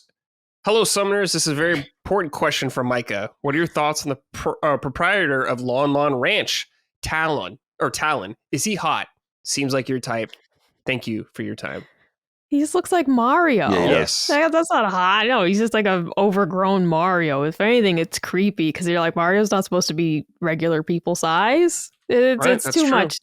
It's too weird. This is a good version of Ganon, though, in this game. Yeah. Great voice, when he does have a little bit of a ha-ha, yeah. But there's not a lot of baddies in this game, honestly. They're not giving us a lot to work with. You mean like getting attracted to baddies? Is that what you mean by baddies? Or no, yeah, I mean like baddies as an attractive people. Okay. There's not a lot of them in here. Like they're just, God, they're ugly. Like I mean, like the actual there's these women in like Kakariko Village at one point, and they literally are just like teeth always showing, like they're just fucking creepy looking. And I'm like, these people fucking, it's terrifying. If I was a child, this would be a horror game. God, doesn't it feel like a place though? Yeah, sure does. That was maybe what it was it felt like you really were going somewhere. Yeah, a grand adventure for sure. It felt like it existed. I don't know. I was a child, obviously, but it was a weird. Well, I was a teenager. I mean, it wasn't, but I had a child like mine at that point. At that point, no doubt. I mean, when I think about when this came out, it's funny. It came out before even episode 1. Episode 1 came out the next spring, so that's like prime Colin nerd. Juncture, Pod 6th, racing. 7th, 8th, 9th grade. Oh man, I was in the weeds. Real nerdy. What'd you think of Danpei though? I told you Danpei was coming. You had to you were forced to interact with him. Yes, and honestly, this is fine. He's not having me make my own dungeons or anything stupid. I just had to follow him around a crypt and get a heart piece. That's fine. Okay. He does have this awful mini game where you pay him $10 to dig a hole in the cemetery to try and get a heart piece. Yeah. And there's like 15 different sections. It's random every time, so you can't just use the guide and be told which one to dig at. And it's like, I literally just don't have this much money. And then it's like you run out of money and you don't get the heart piece. And the next time you come back, you're starting over. I'm like, this is bullshit. Just every time they put Dampy in the game, he sucks. He's just always trying to hurt you in some way. He's better in this one. He's at least not like, I don't know, giving you some awful mini game. But I couldn't believe that they made me do this. I still didn't get that heart piece because I keep running out of money. I just can't afford this. So, no, Dampy sucks. I wish they wouldn't put him in it. I don't know what they're... Dampy. Why? Stay in, because he's like he's like the Elephant Man or whatever in this game. He's just like deformed. He's got he's a limp. super. He dies. He's like the ghost later on. Yeah. Give him a break. The real life Elephant Man died because he tried to sleep like a normal person and he's like suffocated. Yeah. How do It's you like a Rocky Dennis thing going on with him. Brad, do you remember like every game you played pretty well? No, of course not. You just seem to have such a more in the weeds encyclopedic knowledge of certain games where I'm like, I should know this. Like, I should know this game so much more deeply than I do, even though I literally beaten it like 5 times and I don't remember any of this shit. Sometimes. Some games like that, if I play them multiple times, yeah, I'll know them very well. Yeah, there are games Zelda, of course. Right. Yeah. Ocarina. Yeah. It's funny. I do know games that well, obviously, like The Last of Us and other games, but it's just so interesting to me because most of the games I play where I think back at them, I'm like, I don't remember anyone's name in this game at all. You know? Yeah. I mean, that happens for sure. Absolutely. It happens to me too for some games. You know, just some games stay with you more than others. That's just the way it is. I was reading about it recently because I was like, does anyone else have this experience? And I was reading about there are like 2 different types of people, like people that have this encyclopedic knowledge of the movies. It was specifically about movies and TV shows, about like what they watch, and these couples that have like these different experiences with it, where like one will remember everything and one like doesn't even remember watching it at all, as if like you could tell them they never saw this movie. Yeah, that's us. And yeah, I'm the same. Now it's probably the weed probably doesn't help at all, but I feel like I've actually always been this way, like with just fiction generally. So I'm always fascinated by people that remember things in a deeper way, because something has to really touch me for me to actually like. It's more like I hate to say it, but it's more like I'm consuming things. I used to be like this with books. I don't read so much anymore, but I was a voracious reader at many periods of my life, and it's like I look back at the books on my shelf, heavily creased. You know, like I read, and I'm like, I don't even know what this book was about. Yeah, I don't know. Just food for thought. Like I played through Silent Hill 2, the original, this year again, Colin, in preparation for the remake, and I played it when it came out originally, but it's like I barely remembered anything from that game when I went back to it. I only played through it once, so maybe that's why. But there's a lot of games I don't remember that well. Like even games I loved, like Onimusha 2, I really loved, but I can't remember a ton from it because it's just been a long time. But certain things, everyone has certain things they just know super well. Yeah, I wish it makes me want to. Trophies have been really cool for that.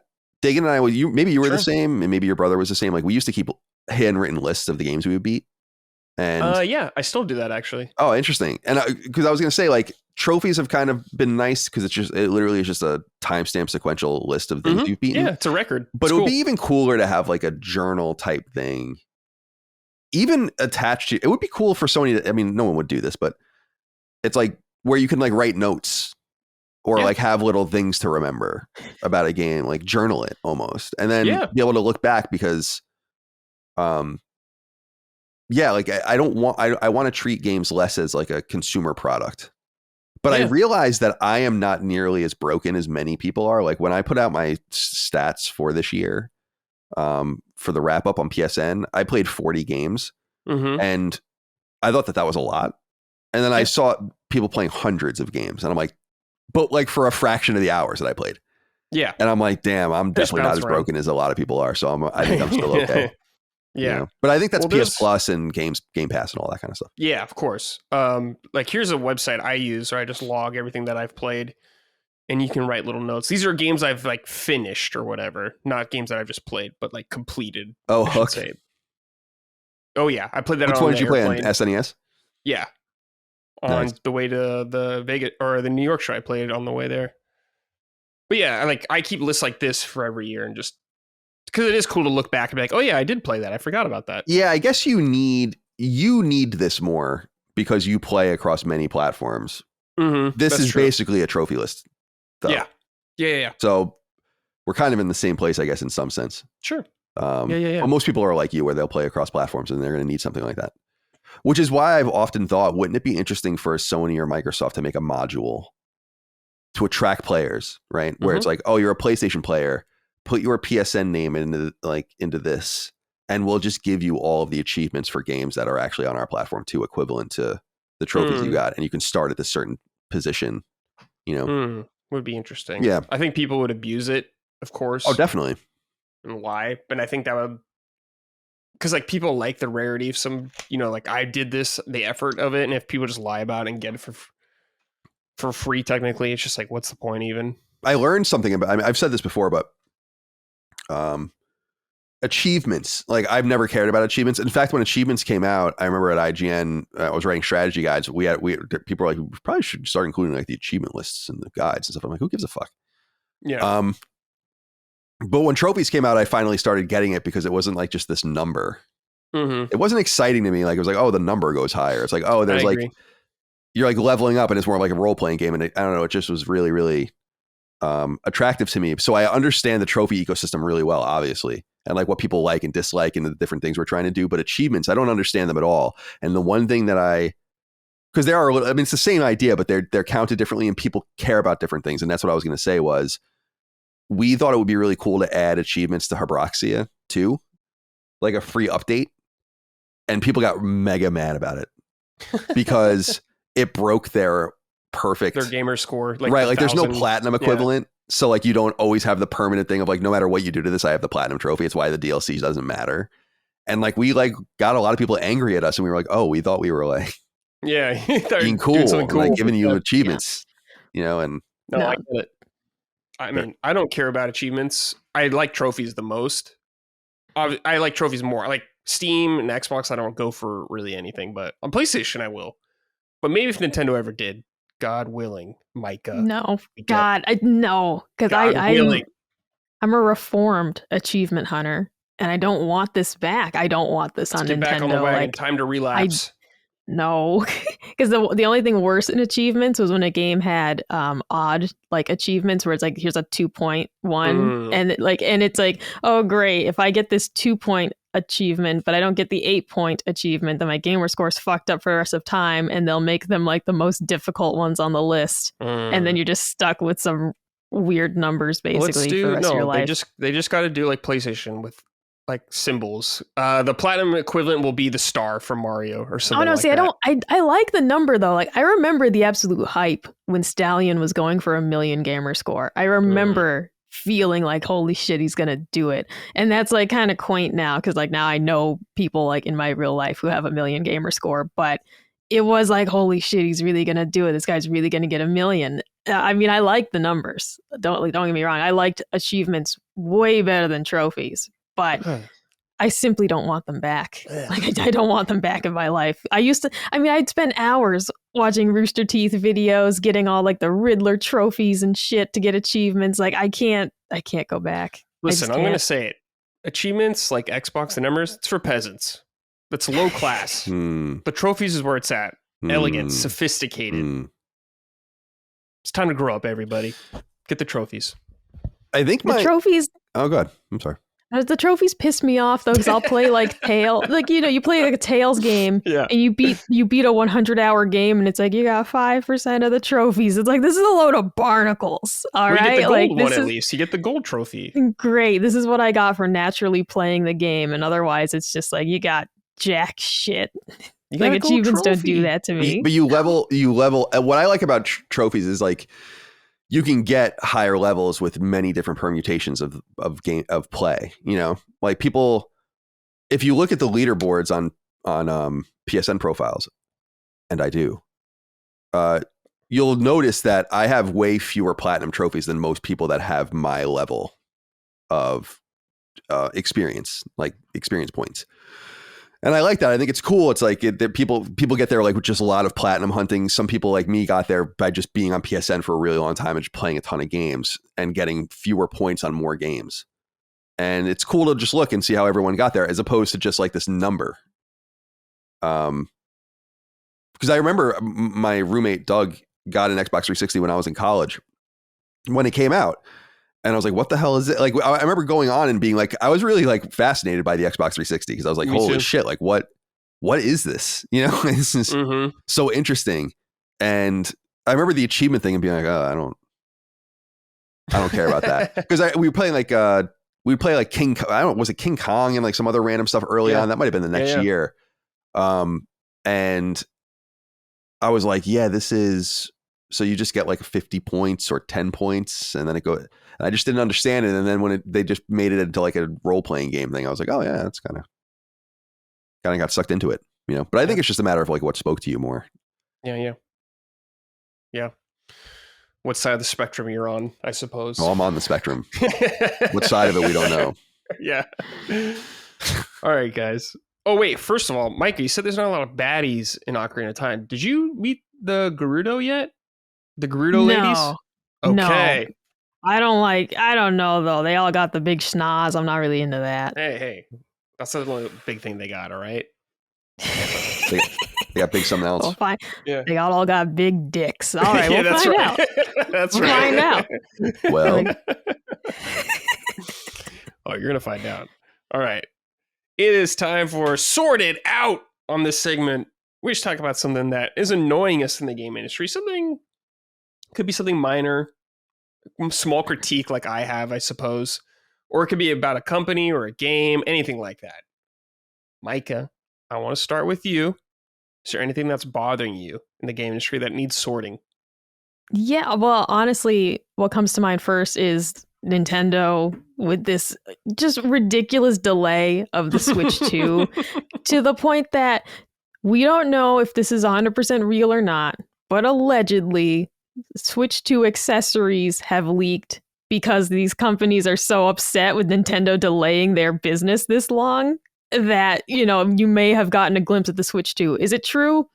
Can't say for certain. But the fact that they have potentially delayed this device so long that their third-party partners are upset, and it's like, yeah, I'm upset too. I'm right there with you. I can't believe I've waited so long to get this thing. Because like someone on Twitter was like, you really just need to get the OLED Switch. And it's like, but it's coming. The Switch 2 is coming. I can't buy it now. If I buy it now, I'll look like a chump. Like, I can't do that. It's just, I can't believe they delayed it this long. It's fucking crazy. I should just send you. I have an extra Switch. I can just send you it. I could, no, it's not, it's the principle of it, Brad. All right. Mine has battle scars. All right. Mine is a fan that's getting really hot. Like, I want it. I want to see it through. It was like, it wasn't supposed to be all this right, long. I get it. Yeah, it's like you're doing a challenge run now of life. Yeah, this is in Red Dead when there's an achievement for keeping the same horse for a certain number of missions. All right, this is what I'm doing right now. And I'm trying to keep this Switch alive. I was telling Dagan that I'm probably going to buy a Switch Lite just to have as like a backup Switch because I really think mine's dying. Yeah. I truly believe that it is dying. And I think getting a Switch Lite to be a little backup machine wouldn't be a bad idea. You should get that Zelda one. Well, I don't know if you like the gold color, but that Zelda Switch Lite. do. I like it.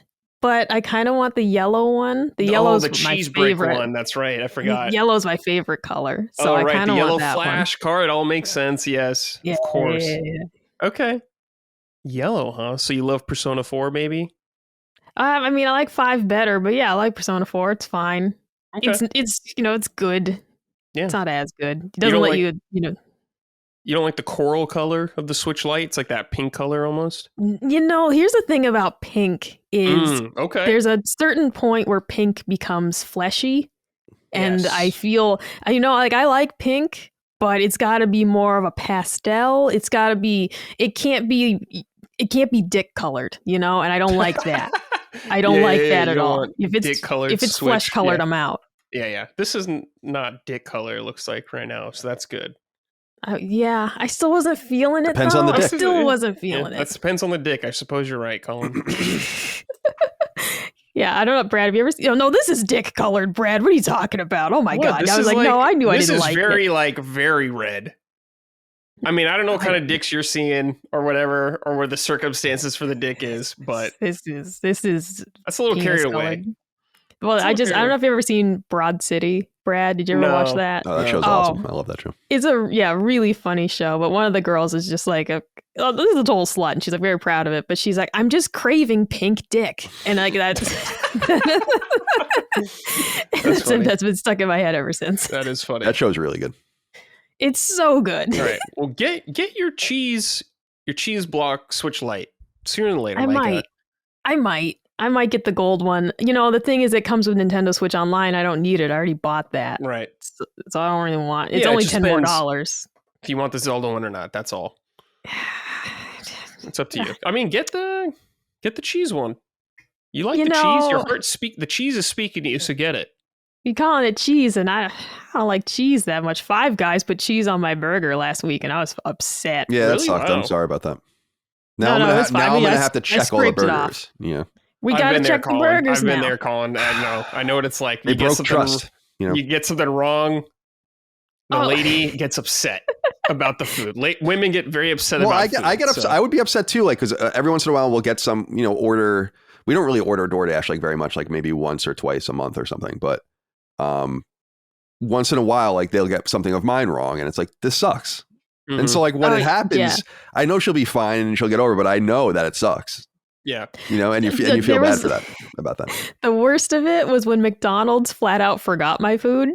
We got all the way home and only Colin's food was in the bag. And it's like, it's not even that you gave me the wrong thing, because I still ate it. I still ate the Five Guys burger, Yeah.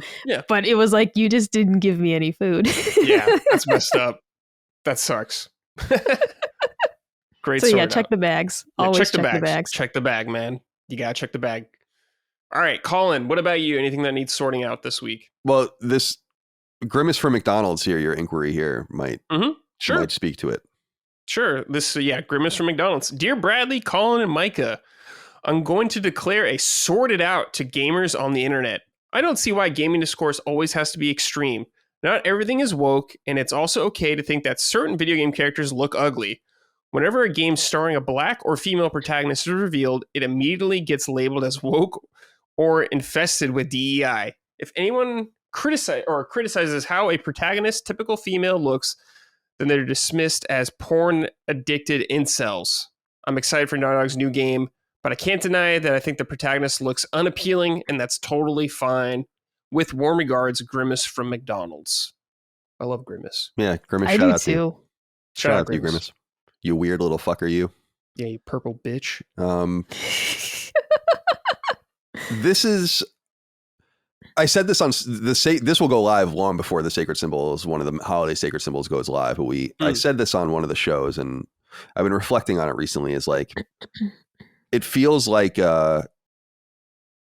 we really have hit an inflection point in the way games are discussed on public forums, I guess, whatever you would say, public squares like Twitter and YouTube and Twitch and wherever.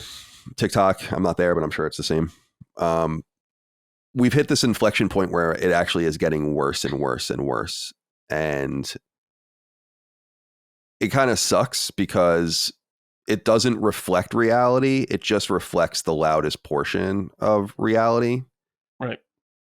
And this is true in a lot of different things in politics and in sports and in whatever, culture and entertainment. Like, it's not just this. There's like a loudness that's disproportionate to the reality of many things.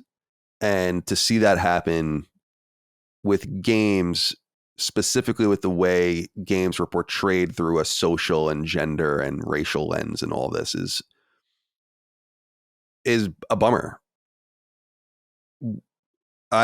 It's funny, when we record the shows, we kind of do them in a vacuum, especially like when we're doing them right after something's announced. So we recorded we did most of Sacred Symbols before the Game Awards, but then we recorded like a 2-hour pickup and put it in the middle of the show and then published it. And we don't know what anyone's really saying about anything, but it was so strange with Intergalactic specifically, like the way people are talking about it and the reality of what was shown. And then, of course, the reality of history and what that portends for the future in terms of a studio's pedigree. It's comical and fucking weird. And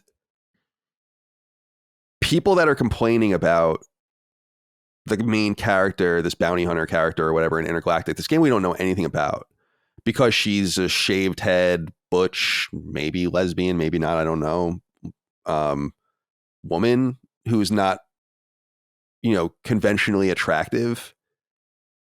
It's like, I don't know what science fiction you've been watching or reading. But from Alien to Terminator, there wasn't an emphasis on sexuality.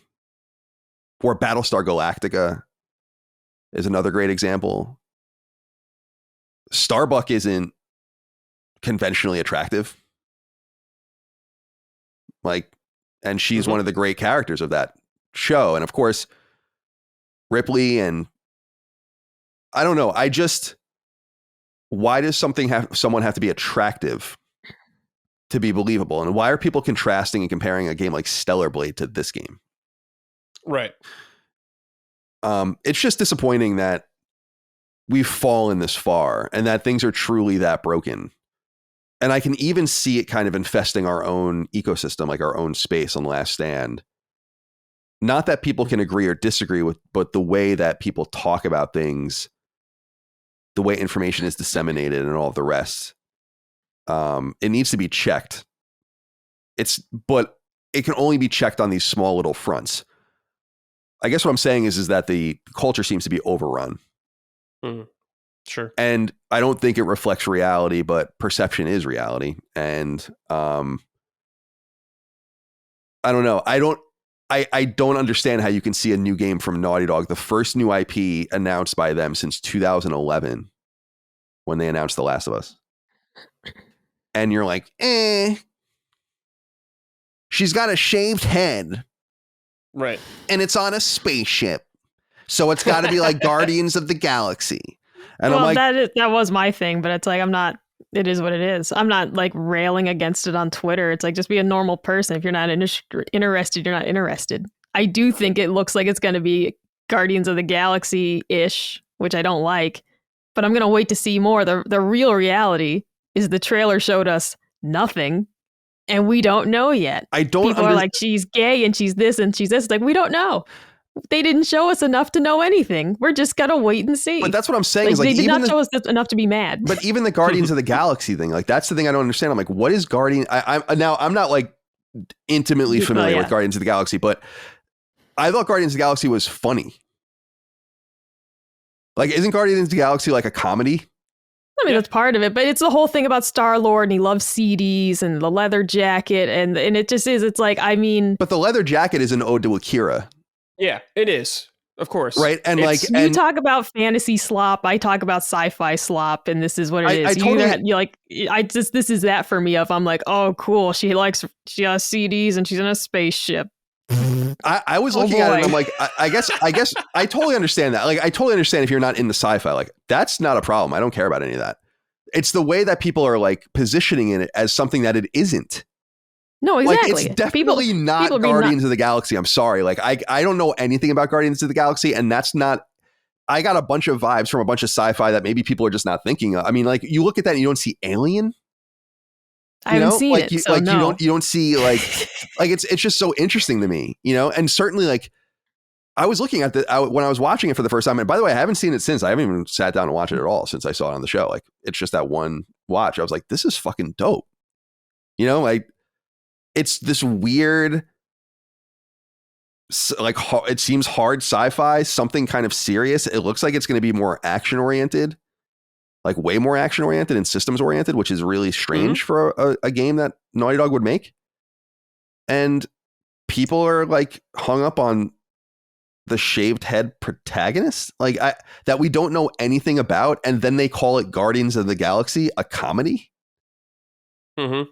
Like, I was saying that the one thing that I remember more than anything about it is like how sophisticated, like, framing all the shots were. Like, I loved how she was and like how next level, like, it's not a common thing. Like, you have to have a certain level of talent to execute at this level. Already you can see it.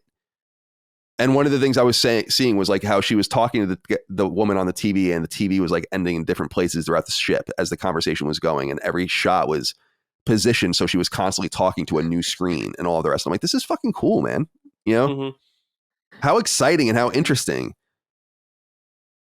I just don't like. I can understand seeing more and more of it and being like, oh, this isn't for me, or like they show gameplay and it sucks or something. But like, do you really think that? Do you really think that they are going to release a game that isn't excellent? Yeah. Potentially. I think anyone can have a flop. I mean, Jesus, you're acting like they're fucking God himself, and like they can't make a bad. I didn't like Last of Us 2. I respect what it is, but I really, at the end of the day, didn't like it that much. So yeah, I think it's big. Anybody can release a flop. Look at fucking Peter Molyneux. We're like, yeah, let him cook. Let's see what he does. Horrible. Put him in the ground. He's cooked. All right. Like, I never want to hear from him again. I don't think that's going to happen, but anybody could. I mean, Sure. I don't have enough hubris to be like, oh, they can't ever miss. Of course they can. Anyone can. No, I don't. Where's Last of Us 2 Online? Where the fuck is that? Well, cancel. Did they Unfortunately, miss?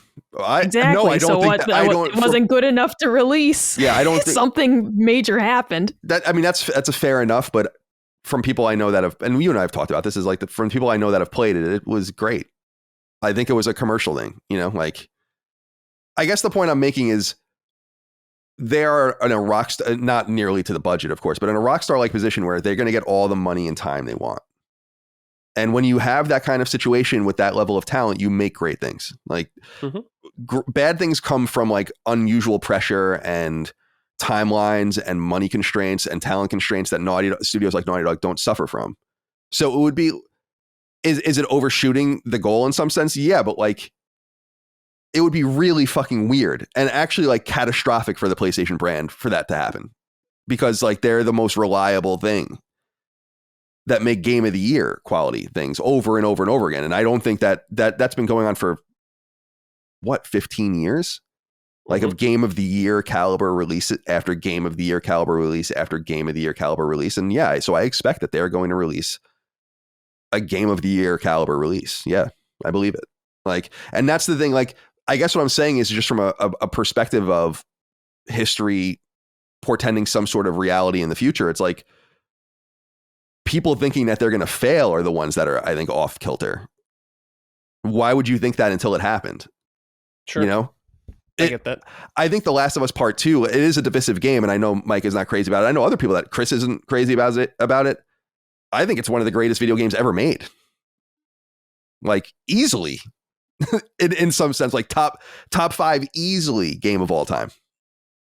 And now from my perspective, so yeah, I have big expectations. And I think that they're going to meet them. Sure. Like because it's not because they're unusually special in and of themselves. It's because they're in unusually special circumstances financially and in terms of calendar and time and in terms of what they can do. And so that and if they don't execute in that situation, then that would be a big story in and of itself, because they are given circumstances that almost no one gets. Yeah. So I know it sounds like overconfident and fanboyish, but fuck, I'm a Naughty Dog fanboy for sure, dude. Sure, yeah. Uncharted and the Last of Us are exactly what I want out of video games. Yeah.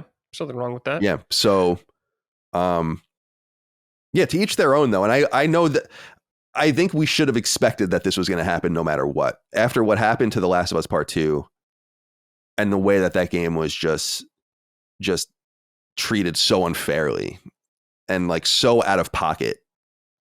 Like crazy levels of vitriol behind that game for no reason other than bold choices that a creator might make and that you might not like.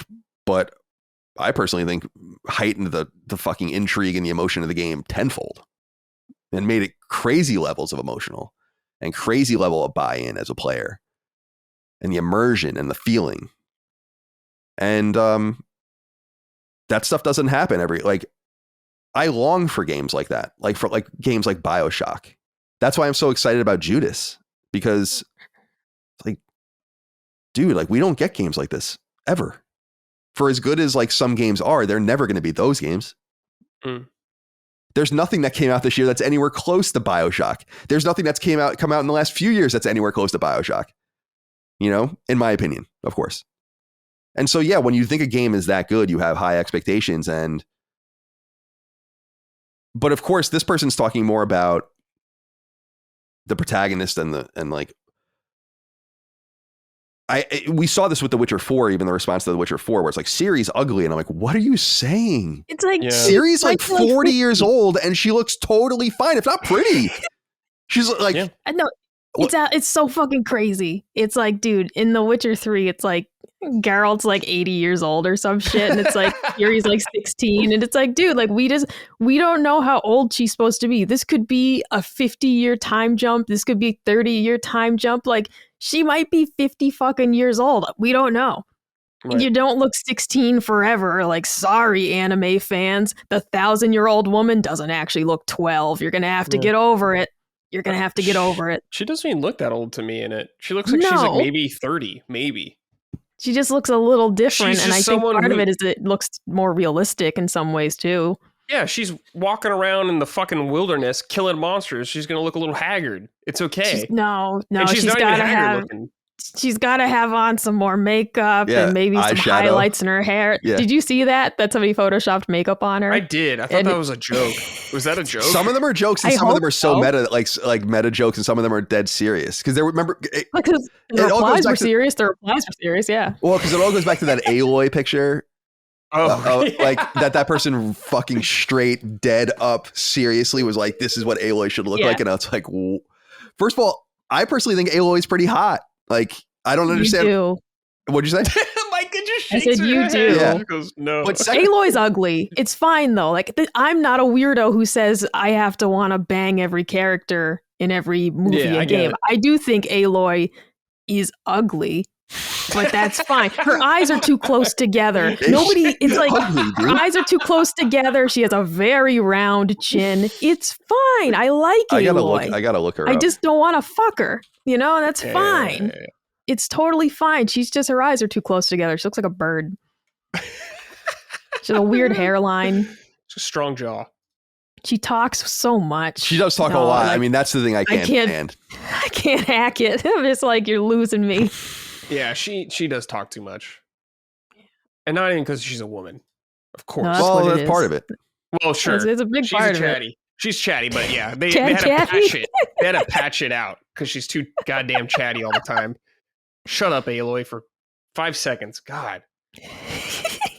Yeah, Colin, this whole thing about, like, I don't know, people flip out on the internet all the time, so it's not a surprise to me at all. But it definitely is a stark contrast to years ago, Colin, where the whole, like, remember, like, super, like, feminist era where, like, Bayonetta was getting shit because she's too hot. It's like the exact opposite now if things happen. Like, Stellar Blade got criticized by people because Eve was too hot or not like a real woman. So it goes both ways. But right now, Naughty Dog, like you said, does have a bullseye on their back all the time, unfairly, in my opinion. Like, I don't like Last of Us as much as you do, like Last of Us Part 2, but I still think it's ridiculous the amount of vitriol they get for that game. It's absurd. Well, I also just think, like, couldn't you... Yeah. Let's just examine The Last of Us Part 2 as just a product, right? Like a game. Even if you guys don't like it, you do see how much better it is than a lot of, like, right? In terms of just everything in it. I think gameplay wise, it's far superior, way better than Last of Us Part 1. I just don't like the story and characters as much. But I'm saying compared to its contemporaries, like what it does to you emotionally, or sure. Yeah, you can make an argument for that. Sure. And of course, I don't know. It's surprising to me that people don't see the beat to beat gameplay as like something that's engineered really deeply in those games. Yeah, it is. I think people are too dismissive of the gameplay in those games, actually. Way too dismissive. But yeah, I know I'm probably in the upper echelon of people that really love their stuff, but I'm not alone. That's what I'm kind of thinking is, even through all of the bullshit, they sold 10 million copies of The Last of Us Part 2 in a couple of years. That's a lot of copies. Yeah, it is. Yeah, this is like the opposite side of the spectrum of people who are, when Hogwarts Legacy, and oh my God, everyone's freaking out. However, you ask any regular person on the street, they didn't even know this was happening. You ask anyone who's not on Twitter, and they're like, yeah, Hogwarts Legacy, I'm excited. Yeah. They have no fucking clue that there's a whole rage against the game. This is a weird vocal subset of people, and in reality, it's very small. Because if you paid attention to the Hogwarts Legacy discourse, you would think that every gamer in America was against the game. In reality, it was such a small group of people just being very loud. And anyone that you ask in real life didn't give a shit, didn't know, played the little game, enjoyed it. Yeah. So it's going to be the same fucking thing. It always is. And normal people will play it and normal people will like it. And by the way, it doesn't mean that I loved Stellar Blade. I thought Stellar Blade was awesome. I think it's a shame that people are trying to like compare these two games in some sense, or draw a contrast between games like these two games where it's like, oh, this is the very sexualized character. And Eve's awesome and it's a cool game. And it's like what I keep saying about that game is there's a dissonance between her sexuality and the game and the story. But it also doesn't become relevant. Like, you're not looking at her because you're playing the game. And at least that's the way I was playing it. You're not like fixated on her. she becomes kind of the character you're playing because the game is so good that she just kind of fits. It's actually really nice the way it works. It's married really well. Why can't that be possible on a different part of the spectrum of aesthetic? And it's just weird to me that people really feel this need to play like attractive, sexualized characters. I just don't like, what is, that's so weird. It would be like, I only watch movies or TV shows where the people are hot. It's like, really? So you don't watch anything that like where the people are, you're not attracted to them? Like you just miss out on all these things. It's just strange. It's just a strange thing to be fixated on. I think people like looking at attractive people, but to me, it's not enough to keep me from watching something or being involved in it. It's like the old saying goes, sex sells. And it's one of the truest sales things of all time. And it always does. But it's not enough to keep a lot of people out. But it's like they're talking about listen, I agree. You don't want to look like at a fucking troglodyte in your movie. You know what I mean? But like they're talking about this character, this bounty hunter character, metaphor. Like she's like, just like, ugh. I'm like, to me, she just looks like a butch woman. Like, what is the big deal? Like, it's just so we don't know anything about her. Or something. Yeah. No, it's not like the fucking mulleted thing from Star Wars Outlaws. All right, it's not that bad. because the reality is like, how about you actually make some apt comparisons? All right, I've seen some fucked up women characters coming out over the past year. True. Well, yeah, like those are just legitimately bad character models. Like they just look bad. Yeah. Okay, but it's like, oh well, you're looking at the back of her head most of the game, anyways, aren't you? Yeah. Kay Vess looked kind of fucked up sometimes in that game, for sure. Her face just looked off. And it's like, you could have just used the model that did the game. She looked totally fine and normal, but you had to fuck with it. Couldn't just let her be herself. But Naughty Dog just looks like the actor, which is cool. I'm totally down with that. It's just, I think it's too early calling people. There's so little we know about the game, so people are latching on to anything they've seen. And I do think it's funny, Colin, because I do see the Guardians of the Galaxy similarities between this to an extent, like the 80s aesthetic going on a lot, the music, the Adidas and all that kind of stuff that is very Star-Lord, the Porsche car or her spaceship or anything like that.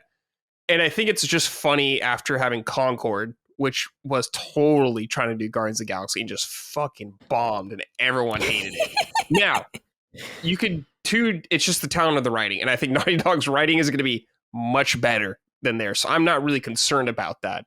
But from a surface glance, I could see how people would just freak out for some reason. But like, even the lady with the eye patch on TV, it's like, here's Nick Fury. All right, we got that too. That's funny. Because she's got an eye patch and she's you're right, Micah. She's grizzled and it's just one of those things. I'm gonna wait and see. My whole thing is they truly didn't show me enough to be upset or overwhelmingly excited. I'm just like, cool. I'll wait to see what it is. Because that's all I have is like, I'm not over the moon about it.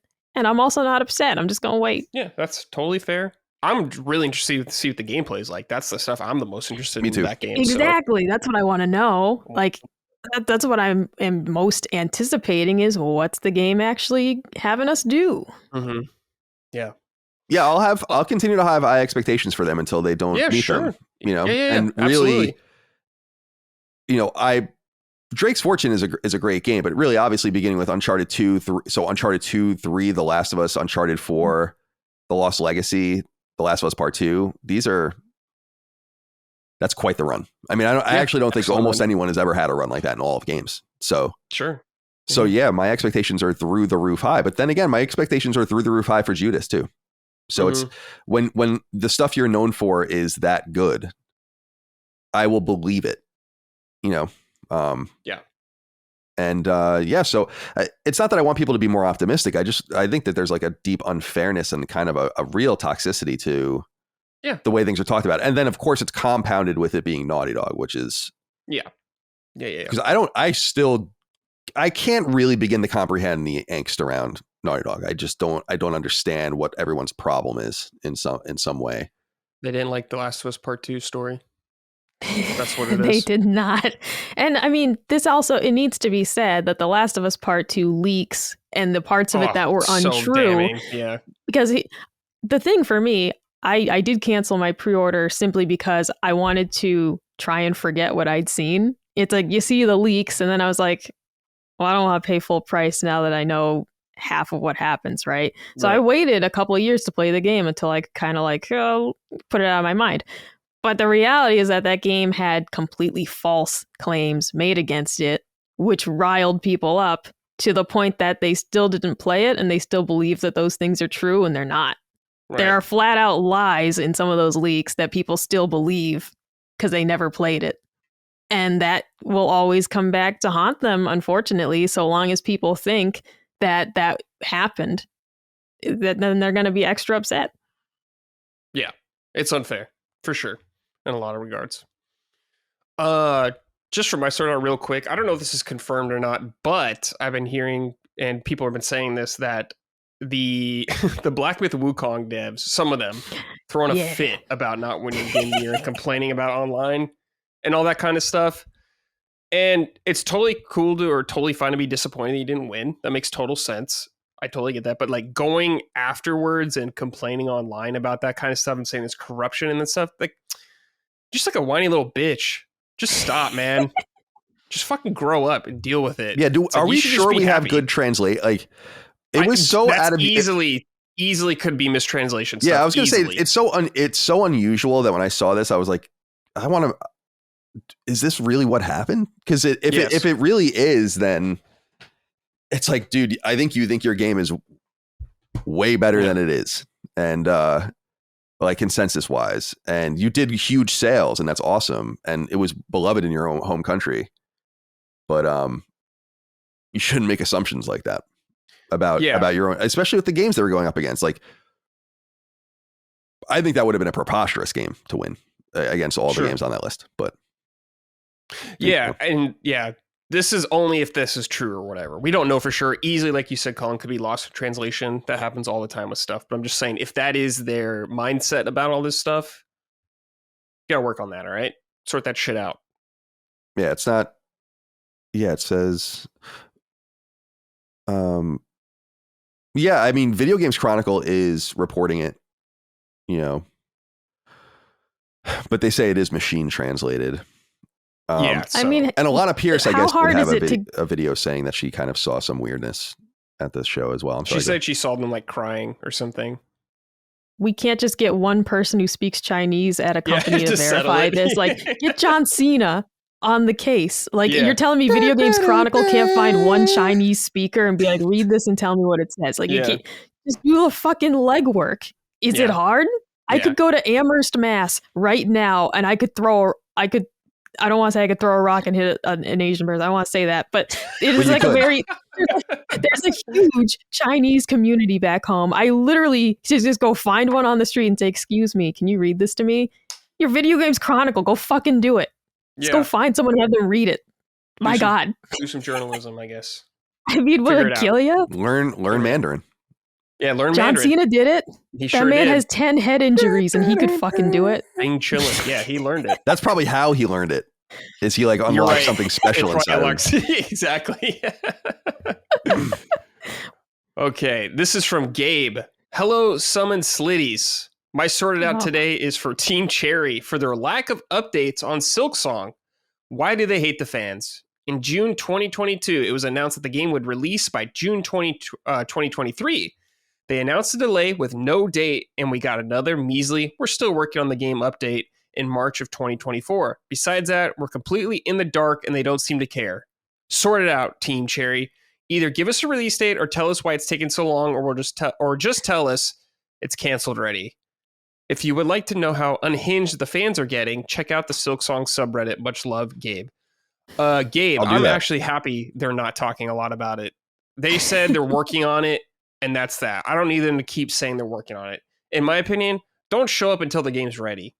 I don't even want to hear about this game until it's fucking ready to go, all right? It's not canceled. They're just a very small team, and it's going to take them a long time. The project clearly grew in scope. So it's cooking, hopefully, but if it is canceled secretly for some reason, I think they would tell us. What do you guys think? What do you think about them being silent? I'm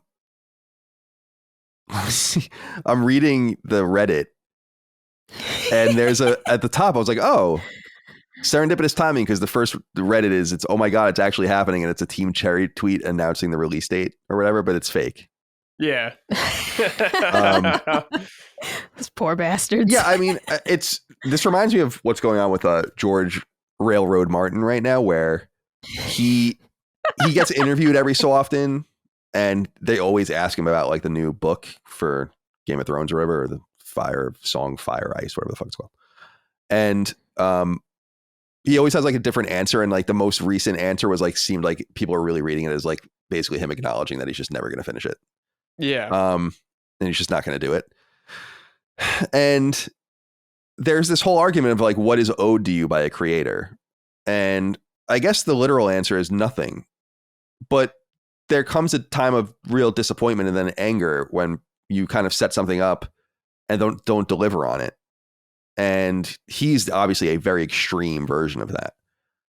What's true about the products that come out of that is that like the longer this goes on, the more pressure is going to be on the product.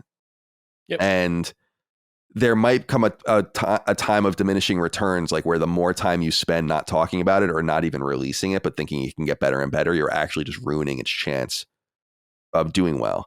In some sense, Hollow Knight, this game is like Half-Life 3 in that like, just in the sense we've that actually seen it. We've actually seen this game. People have played it. Well, right. That's true.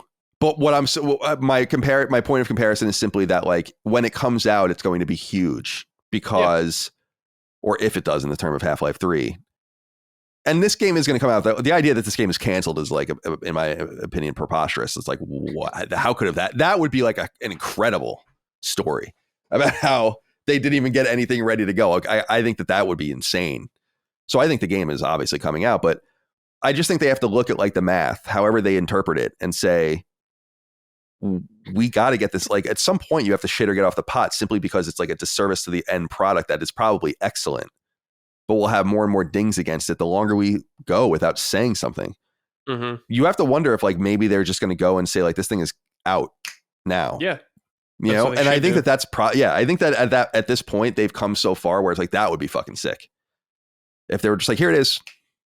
Yeah. You know, that would be really awesome. And so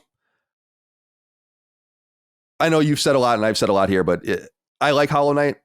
I like Hollow Knight a lot. I think it's really good. I think it's really difficult. I was never able to get the platinum. I didn't try very, very hard to get it, but it was like, man, this is fucking hard. But I did beat it and I did really like it. I am not in love with it like this, where people are like, have been obsessed with the sequel for years. It's like, dude, I'm a Metroidvania fan into the core. And it's like, I don't really, this game could never come out and I don't really care, to be honest, but it's like, but I know people really, really want it. And it is fascinating that this thing that began as something like that was just kind of this spinoff or this expansion just turned into this whole thing and then they just disappear. I don't know. I wonder if it will be as good as people hope. Yeah. Micah, any thoughts on this? No, I just forever say don't announce things too early. I cannot stand when a game is announced and it's like it's not coming out for 10 years. Mm-hmm. It's ever since I got burned by Scalebound, you know, being announced and then 3 years later canceled, and it's like, cool, really wanted that game. Would have been better if you never said a word, because the reality is like my ideal for me is like maybe you announce a game no more than a year out. And I'm pretty sure they never would have announced Scalebound if they had followed that. And I never would have been heartbroken over its loss, you know? Yeah. So I just can't stand when companies announce things so early. Like, oh, production has begun. It's like, cool. What does that mean? You started hiring people? You wrote something down on a notepad? Great. In 10 years, I'll find out if this game's actually coming out or not. I just hate when they tell us things so early to get people hyped up about it, and then you're just like, that's it. And you go sit in a corner and wait. Dude, I learned that lesson with Lilimo, you know, just talking about our role-playing game way, way, way too early, you know, and it's like all anyone asks about now. And it's like, yeah, that was a mistake. You know, we're excited. We didn't expect it was going to take this long. It's way harder than it seems, obviously, but it's like, yeah, to the point where I have to like specifically describe like the role-playing game won't even be the next game, you know, that we're going to release. But it's like, yeah, you get excited and kind of get over your skis a little bit, I guess. The only thing I'm happy about is that no one knows anything about the game. No, like we don't even have a final title for it. but no one knows what it's about or like what the subject matter is or anything like that, which is cool. So it's like we still have that pop, as opposed to this game. Everyone kind of has an idea, of what it is. Yeah. All right. This is from I Need a Poo, Mr. Magoo. Greetings, summoners. I would like to submit a sorted out to Colin Moriarty and other game length whiners. Stop asking for games to be shorter. Colin and the rest of the crew keep asking for games in the 20-hour mark or less. Metaphor would be terrible if it was only 20 hours. After 90 hours, I was never bored. If you were, I submit you don't enjoy this style of games, especially when you put over 100 hours in Far Cry 6, an objectively worse game with terrible pacing. Merry Christmas to all. Colin is rubbing his head right now. First of all, Far Cry 6 is fucking way better than Metaphor. Number one. No, it's not. Whoa, no, it's not. No, it's not, it's man. Ubisoft Come slop. on, Colin. It is slop. No, it's not. All right, I won't stand for that. Man. I won't stand for that. You can't think that. Come on, dude. I do. I mean, I would rather play Far Cry than Metaphor any day. No, you son of a bitch, Colin. But I like before I beat it. I mean, I Radio tower slop. Point of vantage point slop. liberated area slop. I was liberating areas. I was liberating Cuba. Some form of Cuba. God, no, you just can't say that. I think this is a misinterpretation of what we're saying. Sure. And clarify. Yeah. So I think most people understand this is that like there should be games across the entire spectrum, from games that are like Gone Home that can be beaten in like an hour to a game that takes a few hours like Doki Doki Literature Club to mouthwashing, or to games that even take 6 or 7 hours like Crow Country to 10 and 12 hours like Dead Space to 15ish hours like Resident Evil 4. I mean, it goes on and on. I want all of that, but they should truncate down to the 15 to 25 hour mark for as many games as makes sense. Japanese role-playing games aren't games that would fit into that mold. I think that that's fairly obvious. I come from a heritage of playing JRPGs.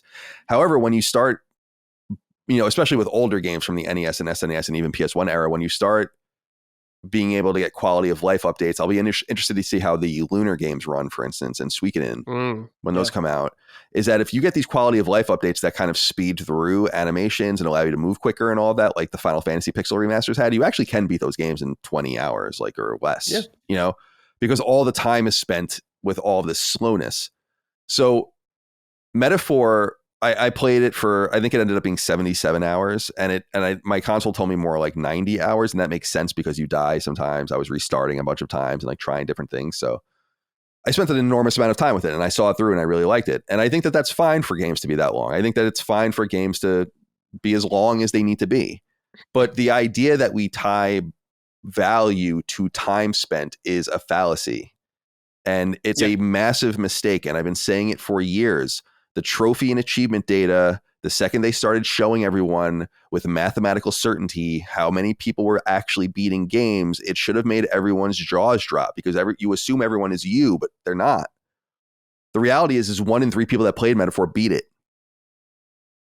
And, games, big role-playing games that are like really prestigious, like a Final Fantasy 16 might get up to 40 or even 50%.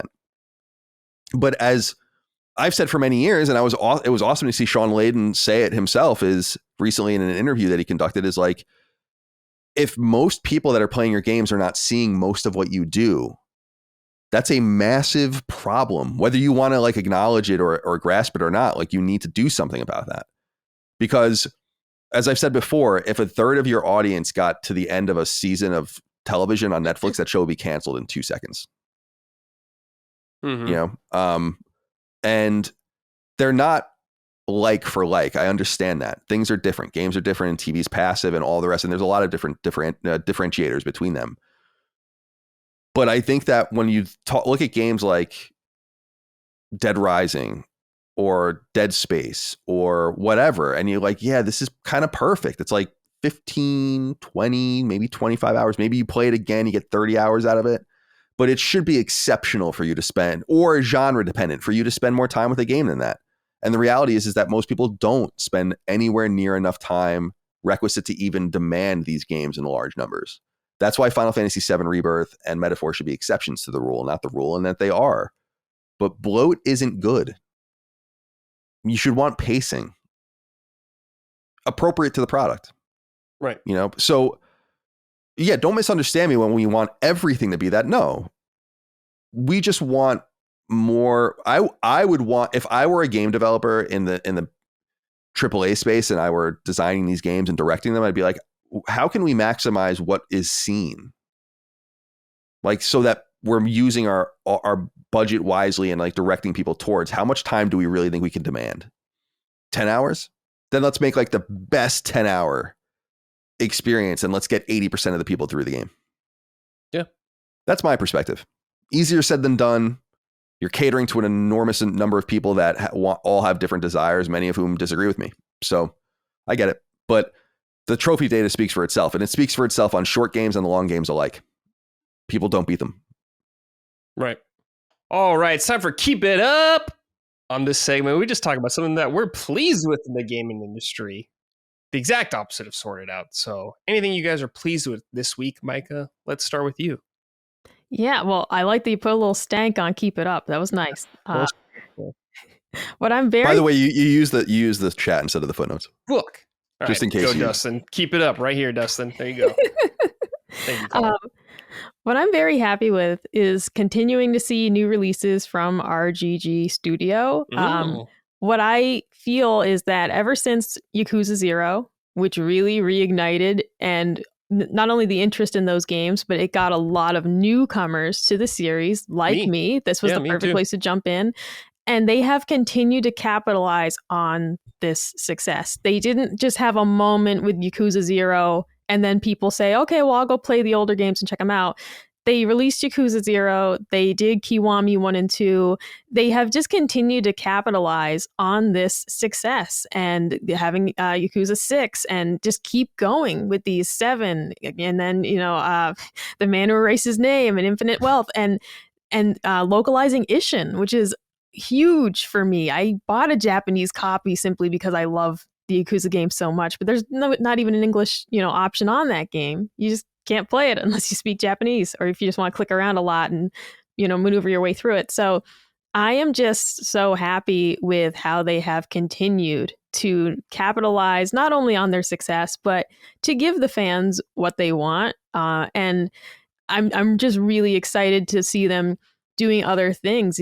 Judgment, for example, really excellent kind of Yakuza spin-off. I did not play the sequel yet, but I bought it. It's but good. Judgment is excellent. If you're someone who says, I'm interested in the Yakuza games, but I don't want to jump into a game of, a series of 6 to 8 games, Judgment's excellent. And you don't have to know anything about Yakuza to get into it. But I'm just really stoked to see like Project Century, for example, to see them still trying new things. I know not everyone was thrilled with the move to turn-based combat with Yakuza 7. I also say, well, you have 6 games where it's not turn-based combat. So, maybe let them try something different. But I'm just excited to continue to see what they do, what they come out with, and that they didn't just release Yakuza 0 and be like, sweet, see you later, North America. I love that we're continuing to get all these new games here. Yeah, they are crazy, the amount of stuff they put out. And they're working on It's Virtual nuts. Fighter again. So the new one they'll be involved with. So yeah, they are a great studio for Sega, one of their best. So yeah, they're awesome. I'm playing Infinite Wealth right now still. It's real good. What can I say? I need to get my Christmas break game. Will be finishing Yakuza 7. Simply because I just got bogged down with new releases this year. I mean, I was late to the party on that game, and it's just a lengthy experience. And by the time I got to it, there's other new releases that I felt like I needed to kind of be up to date on for our various shows. So that's one of my goals, is finishing that game so I can continue with the series. I really want to play Lost Judgment, like I said, but that's one of my goals, is to finish 7, because I do love these games. There's so much. Yeah, there's just so much to play. Sure, yeah, there sure is. All right, Colin, what about you? I'm thinking about games media this week, and I'm sure you saw, Brad, the buyouts announced that IGN, or at least some people are announcing that they've taken buyouts. I've been talking to people behind the scenes about this. It's an interesting situation. I wanted to keep it up to all the websites that I think are continuing to kind of go about their business and do their thing in the face of a pretty scary scene wherein I think, God, man, there are probably not many people doing this anymore. Like Nope. at video game websites like they were 10 and 20 years ago when I was in the industry from that perspective. And I imagine it's pretty rough because you're probably kind of hanging on now. And the people that I love the most that I worked with are going to be the most expensive. And I worry about them, you know? Yeah. So I want to see how that all shakes out. And in the meantime, I wanted to just give a shout out and to keep it up to the 3 websites that I think are just doing great work and that people should go support. So maybe to stem some of the losses to places where I certainly don't think they belong. I understand people's animosity with some of the big sites and stuff, but I think there are websites that are actually doing a really good job for those that still use websites. So I wanted to give a shout out to Push Square. Awesome website. And really informative, good news, good, crisp, snappy reviews of products. They do a lot of really great stuff there. I've been eager to associate with them in a bigger way for a really long time. I've pitched Sammy, their editor-in-chief, like not pitched, but just asked them multiple times, like, how do we get together? Like, how can we get posted on Push Square? How can we use Push Square on our podcast to be like, could we make you the official news partner? Like I really love that site. They're owned by Hookshot, I think. And I think Hookshot was purchased by IGN. So I think they're in that family now. Okay. Which is cool. So maybe Podcast Beyond will become associated with them at some point. Who knows? But I wanted to give them a shout out. I think they do a really, really nice job. I also want to give a shout out to Video Games Chronicle. I think they do a really nice job too. And some harder news, some good interviews. They have a little bit of a taste where if they report on something, you feel like it's legit. If they echo a report, you feel like the report is legit. Maybe they know something on background or whatever. So I think they do really good work. And then finally, the one-man site Gamatsu, run by a guy named Sal Romano. Yeah. Gamatsu is just straight up game announcements, specifically from a Japanese perspective, but really all game announcements. If you want to you can just go to Games Press or some other places like Games Industry or whatever, and just look at press releases if you want. But if you want to just see someone kind of write the press releases up and then give you some screenshot galleries or like videos, it's pretty much every game announcement. Mm-hmm. And it's a really invaluable resource. So those are the guys that came to mind for me as I go through the week. You know, I use those are the major 3 sites I used to even write the show at all. And so I think they do a really great job. So if you care about stemming this tide in some way, and I know a lot of you don't, but I do, I think it's still important to have some web presence for these websites. I hope it stops here. And those are the sites I think you should support because I think they do great work. Sure. Yeah. The old sites are definitely dying. Like I even experienced this a little bit when I was at Game Trailers because they were once a legacy big site too. And it's just seeing it all shut down slowly over time. Whenever IGN goes, or if that happens, that'll be like the end. I feel like if IGN ever goes, because they're I don't think they'll ever go away. I just think it'll become something different. I think it'll become more streamlined and automated, and it'll be about guides and just different sorts of things. Because I think that people are not going to these websites for personality anymore. It's just kind of. They're not. It was, in some sense, it was, I'm really upset about it in some sense because it was squandered. Like when we left to create Kind of Funny, we left it in such good shape and other people left it in good shape and there was such good stuff going on and they just kind of fumbled it. But maybe it's by virtue that how much is their fault though? And how much of it is just the way things are? Because it's everything. ESPN is a shell of its former self. Like that's unthinkable, you know? Yeah. Totally. CNN is like a joke. So like people, it's like all this legacy stuff is just dying all at the same time. And I don't think that's a coincidence either, but it's death by 1,000 cuts. And like I said, we're one of the cuts. Easy Allies was one of the cuts. Mm-hmm. MinMax is one of the cuts. Jim Sterling was one of the cuts. NoClip was one of the cuts. It can't survive. And who knows what will consume us one day. Yeah. Mine, I guess, is just, you kind of echoed this earlier, Colin, or said this earlier, so I'll echo it, is Keeley. He did a pretty good job with the Game Awards. Particularly, I like the Muppets talking shit to him the whole time. That was really funny. It was cute. making fun of Kojima. Kojima looked visibly upset at one moment, so that was really funny. I really liked that. Got some good faces. Got Phil Spencer looking pissed off a lot. That was funny. The front Daddy seat. Phil. Daddy Phil not looking happy. I don't think there was a single smile there. Spoiler alert. I did not see one Phil smile. I thought I saw one smirk. I thought I saw one, but would you count a smirk as a smile? It depends on how he was feeling, you know, right. But the light hit him a certain way, and I thought he looked You post that in our Discord. The council we shall decide. Everyone will look at it. No, I'm not. Okay. I'm not posting that in there. Because I didn't count that as a smile. I didn't see any joy in that face. No, the smile didn't go to his eyes, as they say. Well, it was interesting because it was him, Aaron Greenberg, and Matt Booty all sitting together, and they all kind of they're right in the front. When Astro bought one, woof, they did not look happy. But they won a couple. They won a couple. Yeah, they got Hellblade. Hellblade got a award for performance. Two of them, right? Two, yeah. Yeah, no, it didn't get an award for like. You know, it's because it's like, oh yeah, we didn't get an award for gameplay or art design. We got an award because we hired a good voice actor. I mean, yeah, that matters, but that's not what I play games for, is it? Like, sure. it just in reality, it's like that kind of sucks, and it just really shows what they got of like, yeah, you didn't win an award for this. You won an award because you hired a really great actor. Kudos, but the game. What else you got? Did you guys play that game, Hellblade 2? No. Okay. No. I won't. I can't do this. I did not enjoy it.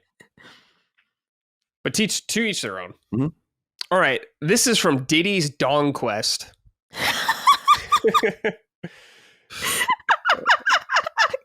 Reminds me of that hot dog we always talk about and punching up at the Donkey Kong hot dog.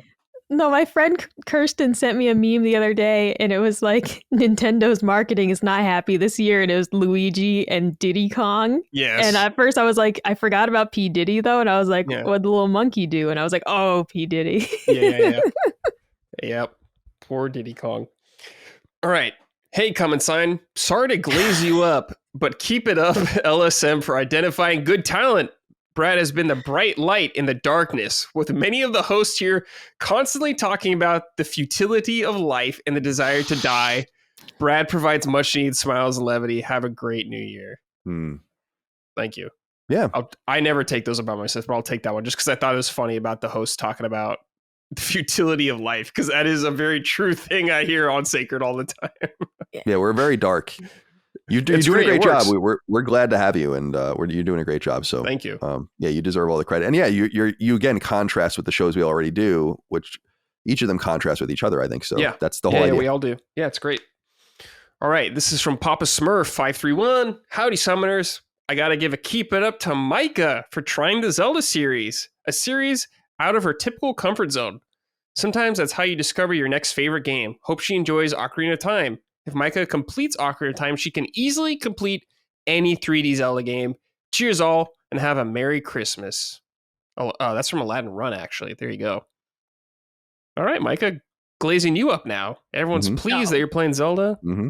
It's good stuff. Yeah, I'm pleased about it as well, so that the Redditors can stop asking for my removal from punching up because I don't like Zelda games. So there it is. Really? That's funny. Oh my God, Brad! For ever since the show started. Oh my God, I want different perspectives on that show, so it's cool to get people who just don't know a lot of stuff, I guess, about it. But I'm happy you're trying it. Even if you don't like them, I'm happy you're at least trying them. So that's good. Oh yeah, no, it's been fun because I do like the games, and it has been nice. I was just intimidated by them for a long time and thought that it wasn't for me. My funny thing, just with the Reddit perspective, I was like, why do you need all four of us telling you how good Tears of the Kingdom is? Like when the other three are playing Tears of the Kingdom and I'm playing, Buttfuck Forever on the Switch. I mean, don't you want to hear about maybe a game you didn't hear about? Sure. And instead you just want all four of us just talking about the same thing. That was always like the weird thing to me, is like, don't you want to hear, like, I'm the only one who played Triangle Strategy. Don't you want to hear about it? No, you just want everyone to talk about Zelda for 4 hours. But I am liking it, and I am having fun getting into these. Good. I played Triangle Strategy as well, Micah. It was very good. Exactly. You weren't here for that, Brad. Nope. I wish before you my had time. been. I wish that was my game of the year that year. I Good game. fucking Yeah. loved it. No one else gave a shit, Brad. Yeah. It's on It's- PlayStation, right? No. Is it called? It's on Steam, I know, or maybe Xbox as well. What It's game not were you talking PlayStation. about? Sorry. Triangle Triangle Strategy. strategy. Oh, no. You were talking about, no, it's the announcement of it being imminent, but no, not yet. Okay. I was gonna say, you might like that game because Oh, he's gonna love it. Yeah, He's you like gonna Final love Fantasy it, Tactics and Brad. stuff. Like from the moment I played it, because I mean the game, not a spoiler, the game being about, a war over resources Mm-hmm. and the game talking about like the wars of the past, and like it's such a Colin story. Yeah. I've been dying for him to be able to play it. Same as like me waiting for Vampire Survivors to come to PlayStation. Because as soon as I played it on Switch, I'm like, Colin's gonna love this for football, Yeah. But like I've been waiting for Triangle Strategy to be a game he can play because I think he's gonna love it. Yeah. Because I mean, Colin likes Tactics Ogre and all that kind of stuff too. So yeah. You're gonna have a good time. Yeah, I do want to check it out. It does look great. I didn't like, and by the way, sorry, I'm seeing something about a bug on. Oh yeah, that's fine. No worries. Yeah, sorry, I was looking at this. Yeah, so I didn't like, what was the other game that came over? Oh, Octopath Traveler. Right. The first one ultimately migrated over to, I know they're different kinds of games, but similar artistic style. The second one I bought and played, and it was cool, but I wasn't as crazy about it as I actually thought I was going to be. Triangle Strategy does a little bit more of my speed, but yeah, I don't know. But yeah, the whole theory of the disappearance of the game and stuff like that is interesting, and how it might reappear. Yeah. Because you didn't love Octopath 2, you didn't love the like complete self-direction of it, because it's not like a curated experience. You really do just pick and choose which levels you want to do next. Triangle Strategy is much more linear and just tells a story in order, versus Octopath 2, you choosing when you want to do these chapters. It is a different vibe. I liked it for that, but it's just a very different way to tell the story. Yeah. Triangle Strategy, you just kind of, there's some parts in the game where you make choices and that'll depend on the route you go. But it's not like, here's all the levels like you're saying, you pick them like a Mega Man stage or something like that. Exactly. And for a game like Octopath, like that works for games that are less story oriented. Like it really worked well for Unicorn Overlord, that you just uncover the map and just do the things that you are appropriately leveled for. But it's not a story heavy game. Octopath 2 was trying to tell a pretty good story, but it is a bit weird to deliver it in that fashion when you actually do have a story to tell. Yeah. Was Unicorn Overlord this year? Yeah. Yes, it's my game of the year. Yeah. Oh, is it? Spoilers. Yeah, maybe. Maybe You've said it plenty of times. Because I am trying to figure out like a game or two to play this, because we're going to do our game of the year stuff with you, and which is awesome. But I want to leave my mind open when like an asterisk and like get a couple more games in. Like I've avoided Balatro mostly because I know it's just going to consume a lot of my time. So I'm trying to get through a lot of other stuff first. And so yeah, maybe I'll put that on the list because that's a game I missed earlier in the year. It's beautiful. Yeah. Just to have a more holistic view.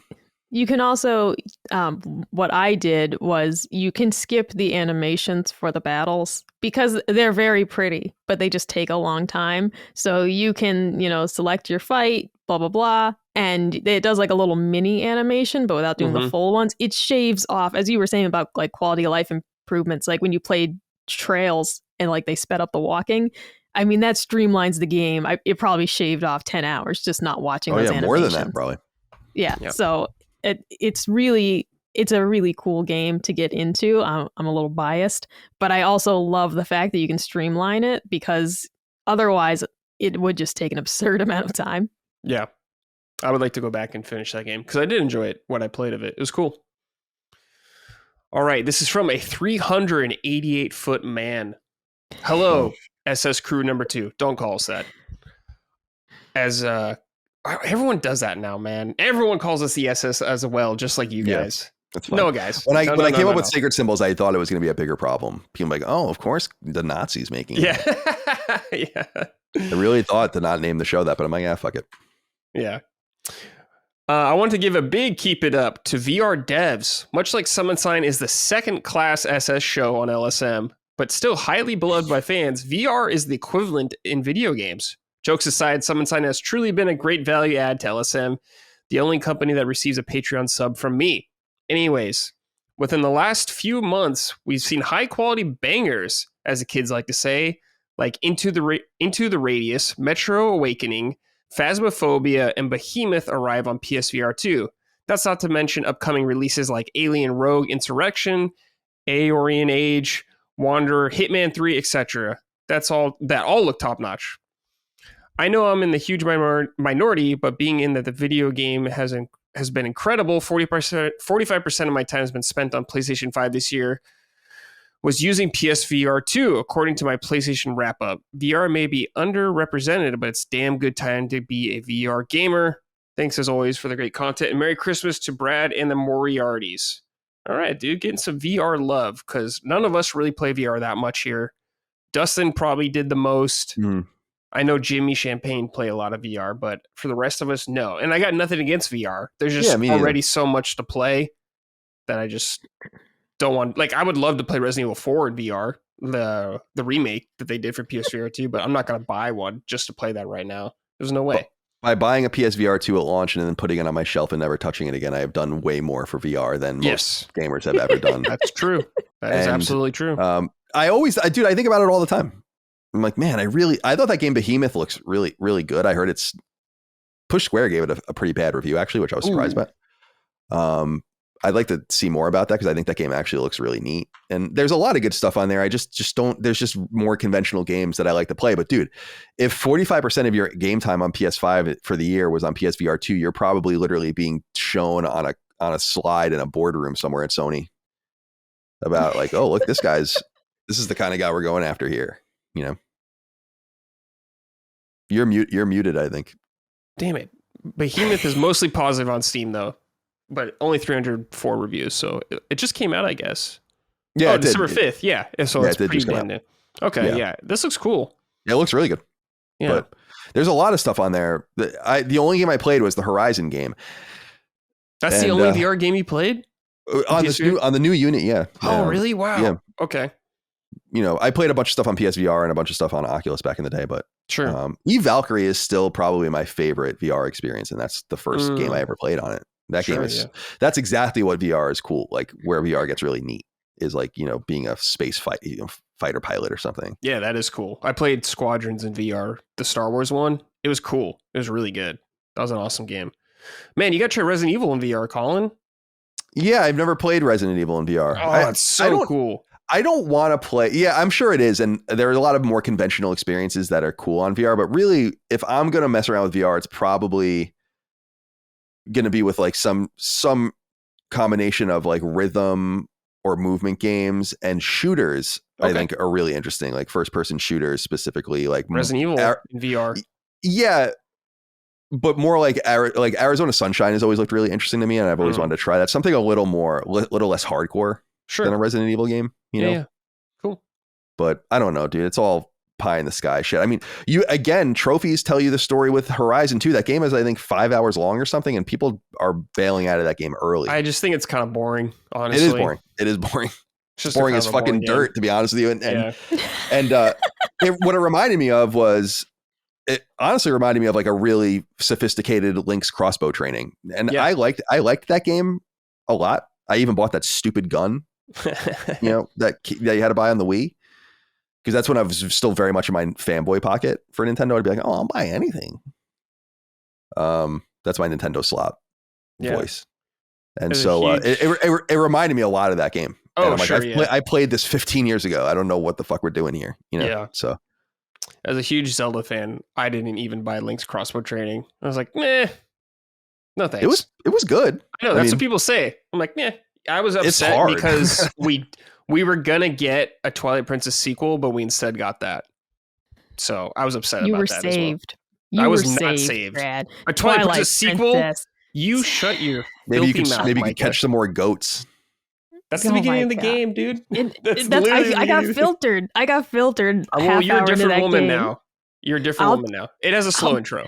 I'll try it, but Midna creeps me out. The whole time I watched that game, I was like, I don't like this one bit. Little baby body. Twilight Princess creature. was the first Zelda I didn't beat. Damn. Yeah. It's so good. And then I never beat another Zelda after that. I don't think ever again. Yeah, I think that was the last one for you. That was the end. I beat Link Between Worlds. Yeah. Oh, okay. Yeah. Gotcha. All right, Colin, let's talk about Iron Meat. Man, this game looks awesome. I haven't played it yet, but I saw some of it. It just looks like scratching that Contra itch in my brain. Oh, dude, that's exactly what it is. I mean, it's Contra. And even like the layout of the beginning of the first stage is Contra. And people will know exactly what I'm talking about, where it has like the high ridge, the low ridge, the gun in the middle. It's like it's definitely like a visual ode to what they're trying to do. And I thought that was really cool. It's I think, Russian game or somewhere in Eastern Europe. The guy who makes it is Ivan Valyrievich Suvorov. Yeah, that sounds, And it's published by a company called Retroware. And I looked this up before when we were talking about it on Sacred, was that they published that. I haven't played it yet, but it looks fucking sick, and I do want to check it out. Is the game called The Transylvania Adventure of Simon Quest? Oh, I heard about that. Yeah, that's just Simon's Quest. Yeah, which is much, like, I don't know. I haven't seen that come by yet, but I think it's out, and I'd like to check it out. They also did a licensed Toxic Crusaders game, or published it. Yeah, and they published the game, which I think is made by the same guy who did Iron Meat, called Prison City, which is like another side scroller that's more. Iron Meat is more 16-bit, even though it's based on an 8-bit format. Prison City looks like an 8-bit game, like more of an 8. It looks kind of like Batman, like Sunsoft Batman, if you remember that game. Mm-hmm. Yeah. Oh, yeah. So definitely right up my alley. And of course, The Transylvania Adventure of Simon Quest is a fucking amazing name, and that's obviously a play on Castlevania 2's name, and it looks fucking awesome. So there's some cool stuff that they're publishing over there. So I don't know what this Ivan Valyrievich Suvorov guy is involved with and what he's not, but I think it's Prison City and Iron Meat. And so this Iron Meat game is basically a Contra-like game. If you're familiar with Contra, it's way easier than Contra in my opinion, but it's really pretty. I'm actually amazed. I kept showing Micah parts of the game where I'm like, dude, look at, there's all this dynamic animation in the background at times. Like things happening in the background, not just like scrolling parallax, but like actual events happening in the background. And there's this, in the first stage, you're in the woods and there's like a spaceship in the sky and it's like slowly crashing and then it crashes. And dude, the pixel art, because it's all just flat 2D pixel art. The way the light shines on the back of the trees and comes around the trees, I'm like, this is the fucking insane how beautiful this is. Mm-hmm. Like how good this game looks. And there's moments like that over and over and over and over again. I ended up getting the platinum trophy in it.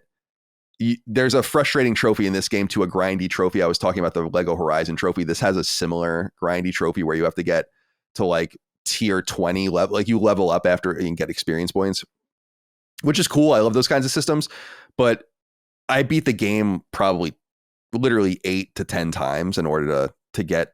Wow. And there's like ways to farm it, but I'm like, it's probably more exciting to just play, you know? And I became like a master at this game. And it's really, really, really fun. It's got a great sci-fi aesthetic.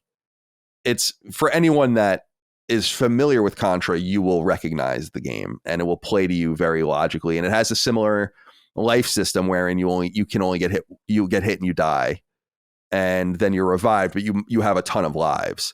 And in Contra, you would start with like 5 or whatever, and you can use the Contra or the Konami code to get 99.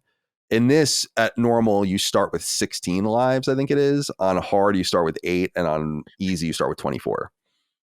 And the game, I played some of the stages through on hard because you have to for the trophies. And the game does materially change. Like enemies become spongier. It's very Ninja Gaiden-like, where enemies will just come from off screen on like a timed basis just to keep you moving. So like you can never sit still. If you do, you're going to have to constantly fight. So you have to keep, so like you're fighting the enemies that are in front of you as like 2 or 3 enemies every 10 seconds will just run on the screen behind you and you have to deal with them. So it's really, really nicely done. Variety, Contra like a variety of weapons. You're going to have your preferences. I liked the grenade launcher weapon was really great. There's like a laser weapon that's in there. You can get like a faster shooting machine gun and different stuff like that. Bonus points, level, extra lives and all the rest. So highly recommended to people that are into old school Contra. It would be very difficult for you to play this game if you are not familiar with these kinds of games. So I will say that, like, if you're a more casual 2D person, I would stay far away from this game because it's going to eat you alive. But from the point of view of a Contra game, I actually think this would be considered an easy Contra game. Okay. Are there like settings you can do to get more lives, or are there difficulties, anything like that? Yeah, so there's the easy setting that will give you more lives at 24 lives instead of 16 and kind of nerf some of the game. Okay. I noticed that like snipers will shoot 1 bullet in this version, but 2 in the normal and 3 in like the hard. And so there's like, I noticed like some of the destructible environments will actually shoot things out on hard at you. So like it stops you from doing it, while on the others, you just blast through this destructible stuff and it doesn't matter. So there are differences, but so you could make it easy for yourself. But yeah, I would imagine that if you're just like more of a casual 2D player or didn't come up in this era and just aren't familiar with these, that this is not the game for you. Got it. Cool. Yeah, very straightforward. Looks awesome though. I want to play it.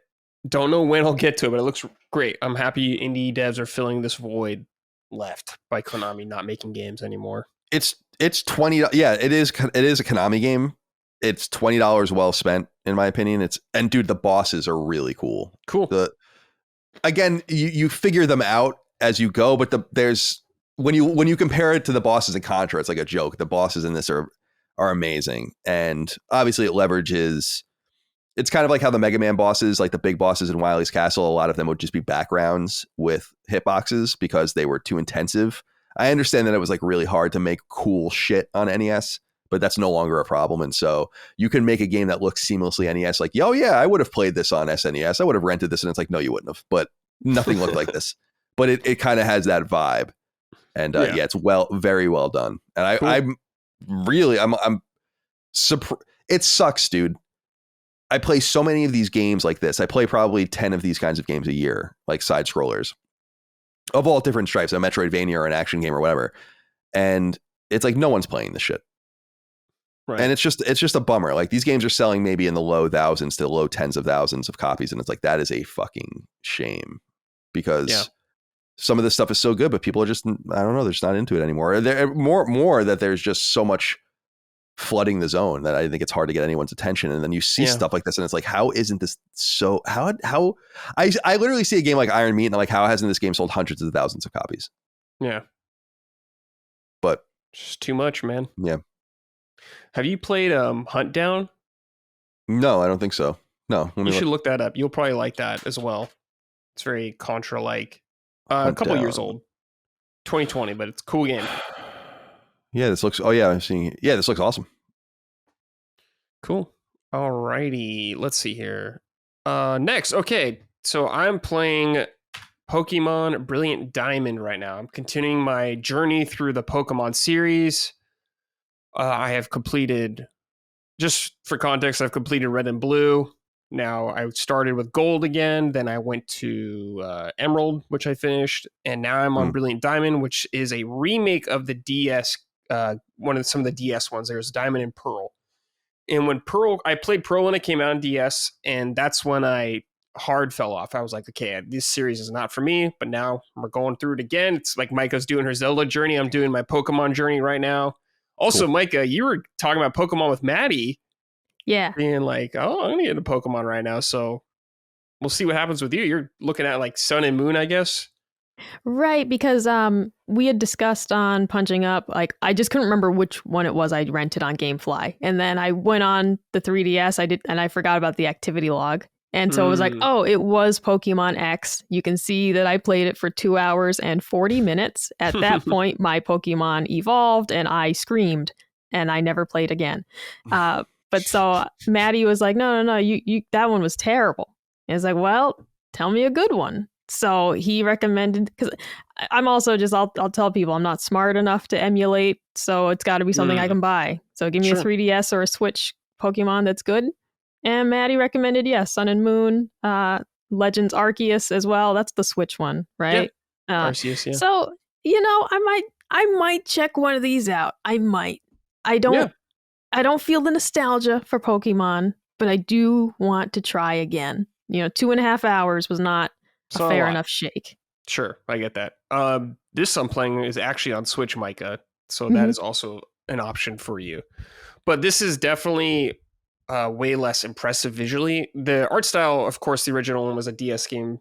So it's more pixelated. But this one, they've kind of have like a 3D, more chibi style, I should say. And I'm fine with that. I know some people don't really like it so much, but I think it works well here.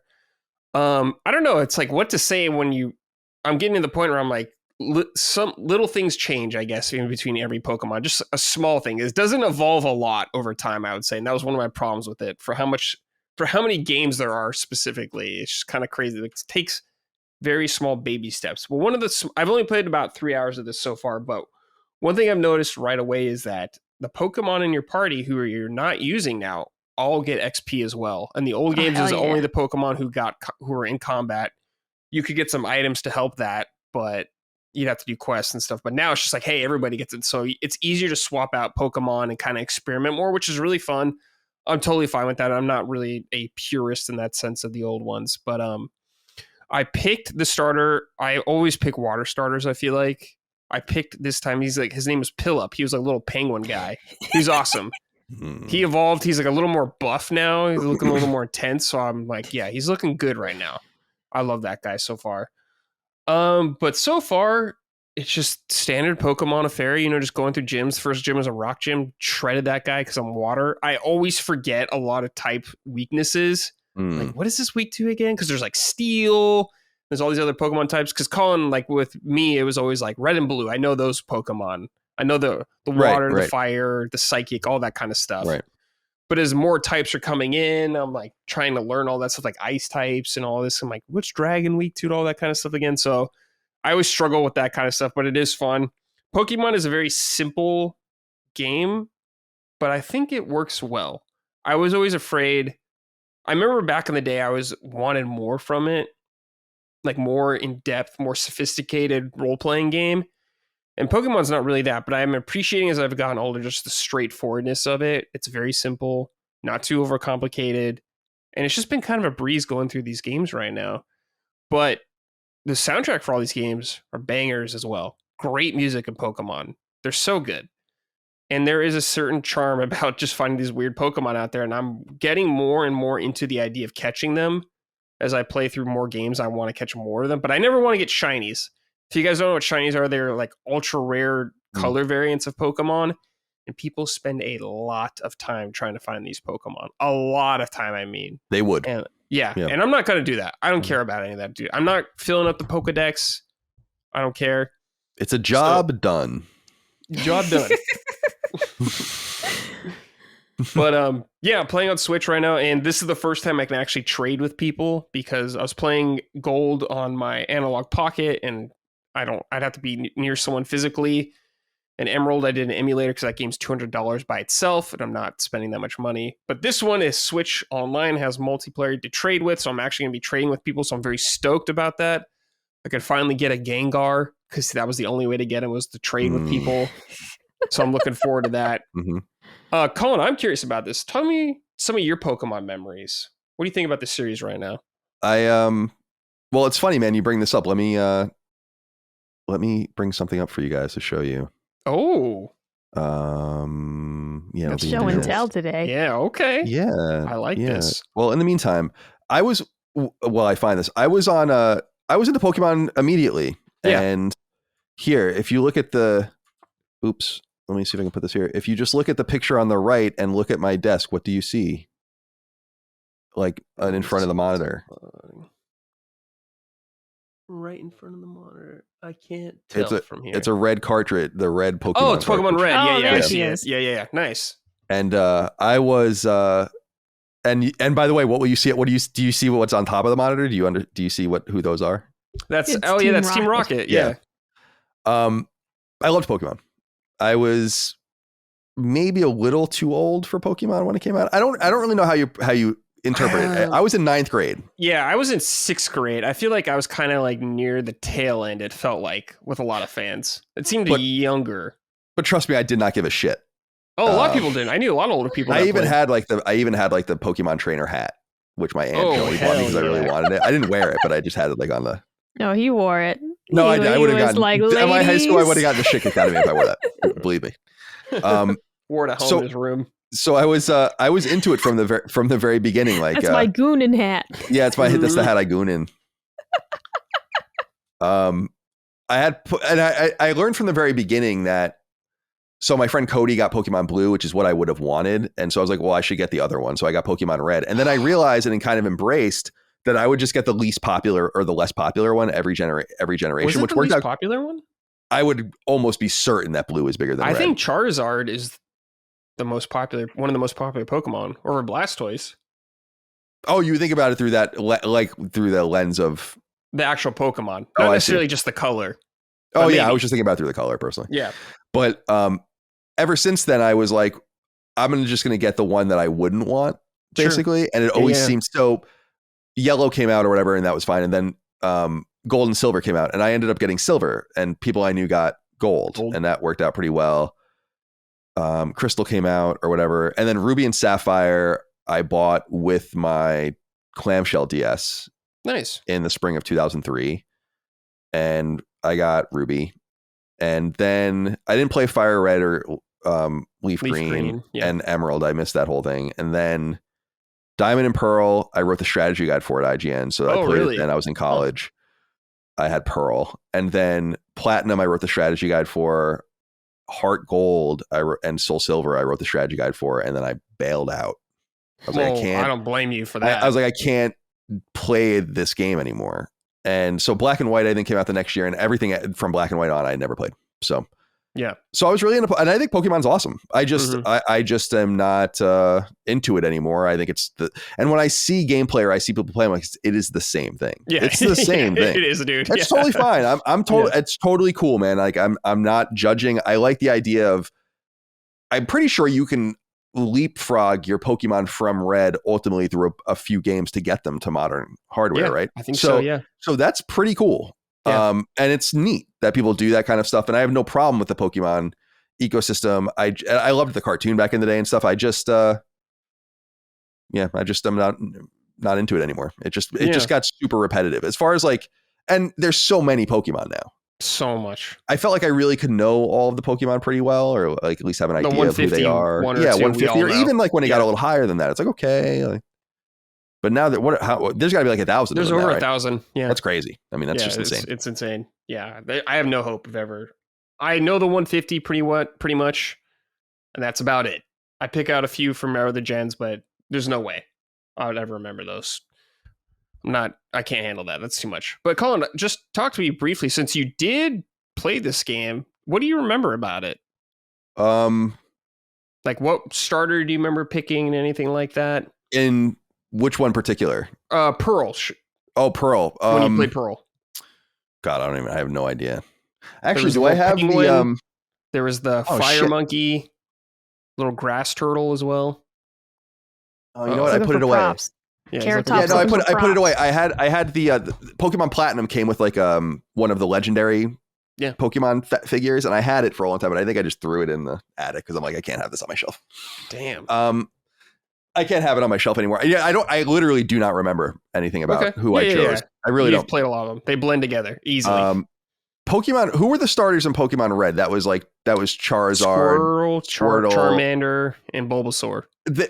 I remember in Red, it was, first of all, I played Red a bunch of times, and I was never really super associated with any specific Pokemon. Actually, my favorite Pokemon is Magneton.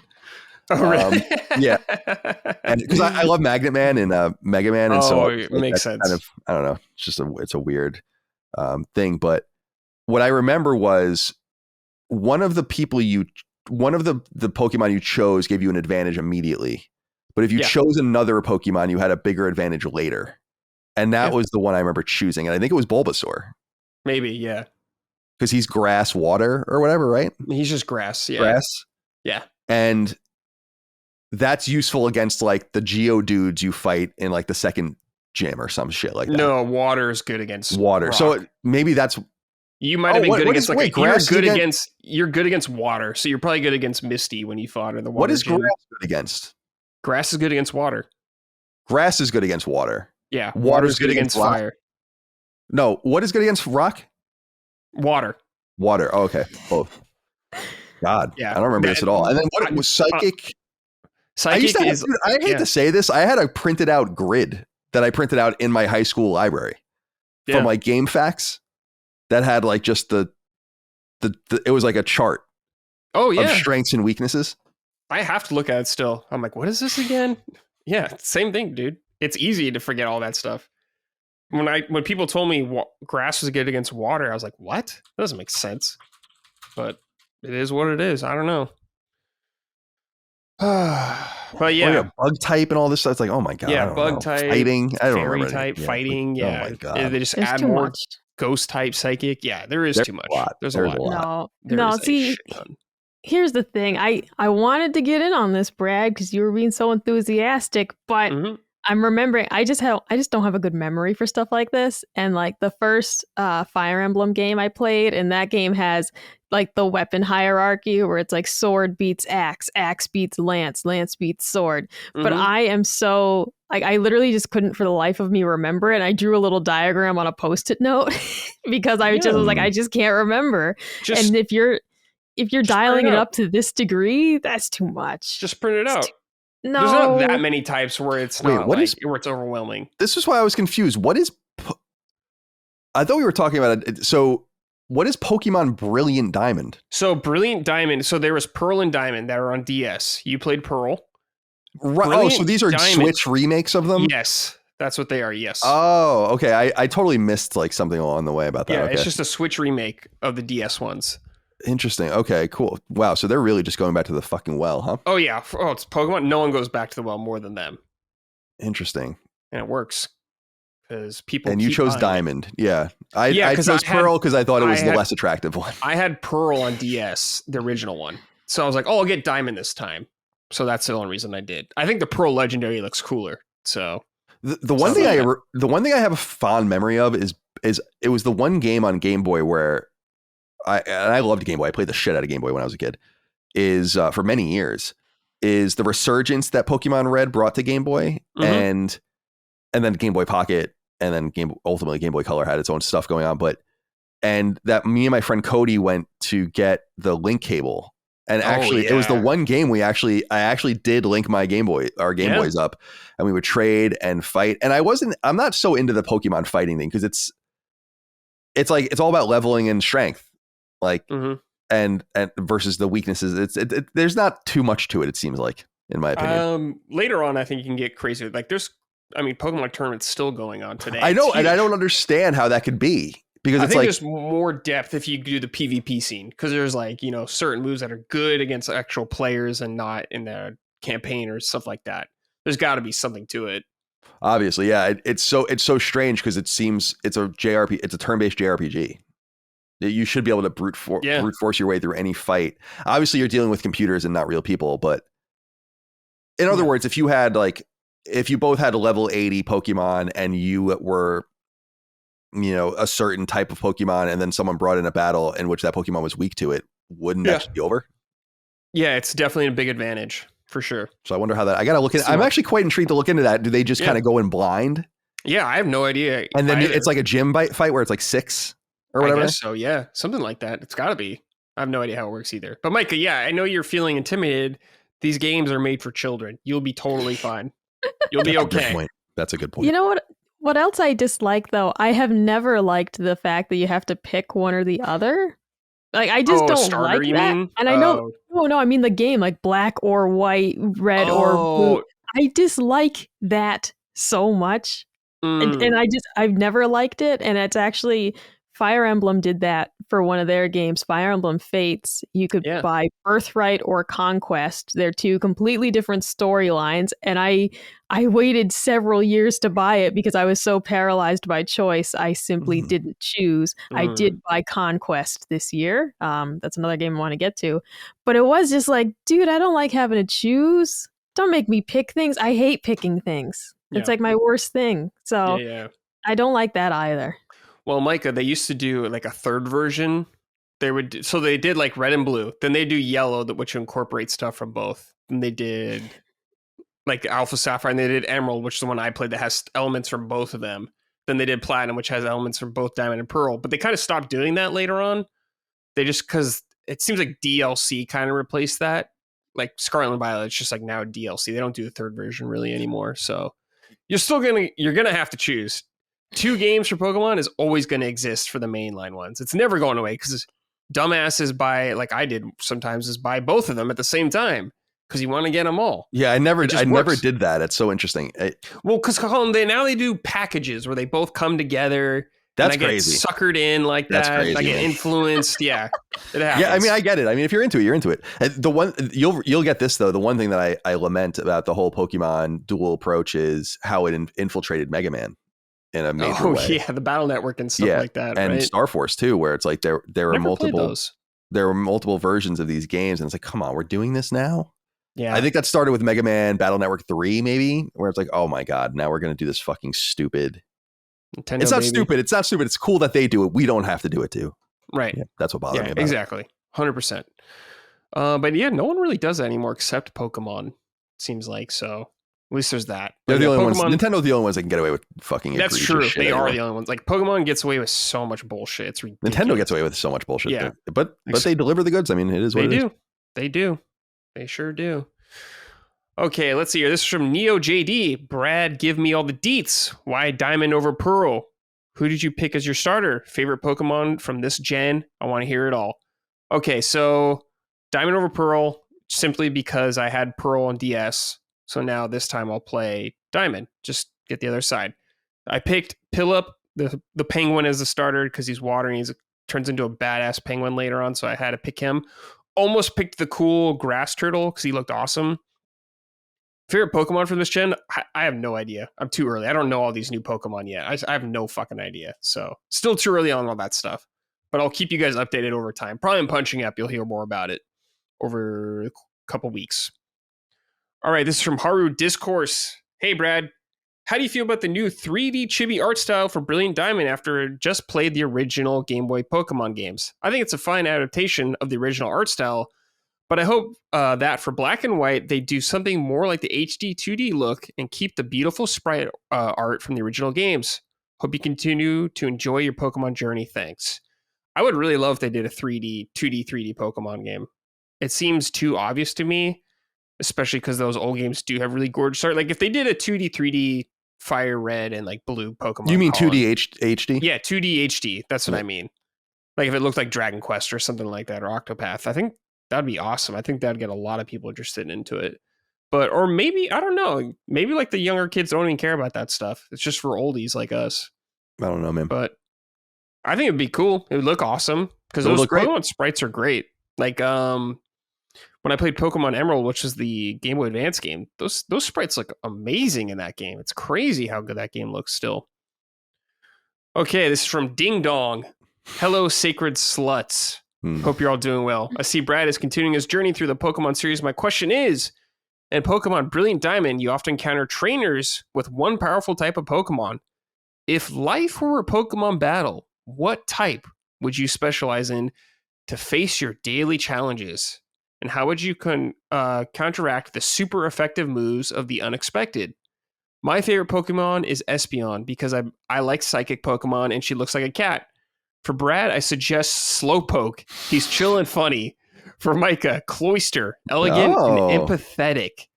And for Colin, Coughing or Beedrill because he's got that stinger. What about Beedrill's awesome. Beedrill's a great design. Coughing, I'm always coughing, so that would be perfectly fine. Yeah. Micah as Cloyster is interesting. Yeah, Cloyster. The clitoris Pokemon? You're kidding me. You're fucking kidding me. Oh my god. I was like, wait a minute, which one is that? Oh, mamma mia. I can't even, I'm not even going to say the joke I was going to say. Never mind. I'll take Slowpoke. Slowpoke is cool. I like him. He's just a dumb fucking idiot. I like Snorlax a lot too. He's just some big fat guy that sleeps. That's my kind of Pokemon. That's good shit. Beedrill for Colin. Yeah, that's pretty interesting. Coughing is very funny as well. Just having fucking noxious clouds around him all the time. I don't see the Cloyster with Micah at all. All right, I'll just say it, Jinx. Jinx. Oh man, that's really funny. No, and then it's like, which DBZ character are you? And it's like Mr. Popo. Yeah, right. Not the Kai version. Not the Kai version. That's awesome. I don't know. We'll give you something cool like Eevee. How about that, Micah? Do you like Eevee? I guess. I guess. You know, they're all just little critters running around. You know, it is like, do I have a favorite Pokemon? It's like, I don't even think I really do. They're just all. You know what? You're going to be Mr. Mime, I think. No, you can't weird, do that. Creepy, hilarious freak. Yeah, Mr. Mime. Moms. Yeah, you're Mr. Mime. Yeah, it works. Too good. You're Mr. Hey, Mime. look, you got Jinx or Mr. Mime, so I don't know. You take it. You choose. Yeah. Oh, jeez. Choose your starter, man. I guess I'll be Mr. Mime. At least he's, getting some action. That's true, yeah, with Ash's mom. There was like a stoner Pokemon. I remember it was like the Sloth. He looked like a total stoner, Colin. We should give you that guy. Sloth. Oh, what, Slowbro? No, not that was the other one I got. Close. His name is Slackoth. He's actually really sick. I like this guy. I named him Stoner when I got him. Because he just looks like one. He looks like an awesome, chill stoner, dude. It was introduced in Generation 3. I think I played that generation. Yeah, you did. I don't remember this one. Slackoth. All right, that's Colin. Yeah, I remember him. Oh, yeah, he's cute. Yeah, he's cool. Is it? Oh, yeah, Slack. Yeah, I see him now. Yeah. Very, very cute. He's itching himself. Yep. I do that a lot, too. Yeah. As we do. All right, so Micah is Jinx or what was the other one? I just forgot. Mr. Mime? Mr. Mime, that's right, yeah. I'll be Slowbro and Colin Slackoth. All right. Settled. That's locked in. It's now Last Stand Media canon. Yeah, it's lore. What would you guys say Dustin is for a Pokemon? Oh, I like that. Who's that little yellow fellow? And he's like in half an egg. Oh, yeah. What was his name? I picture Dustin as that one. Dustin has that perfect like round head. That little guy's in the egg. Visual list of Pokemon. I remember it was in the There we anime. go. Misty had him. What was his name?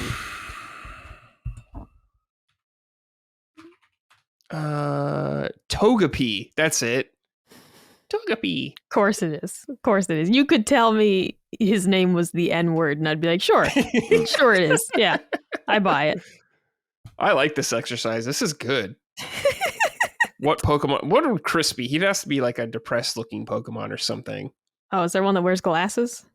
Because anyone on Twitter, they'll always be like, this guy looks like Chris. It's just a guy in glasses. I know. Dude, our audience is so bad at that stuff. Seal is awesome. Seal. Yeah, that is good. Man.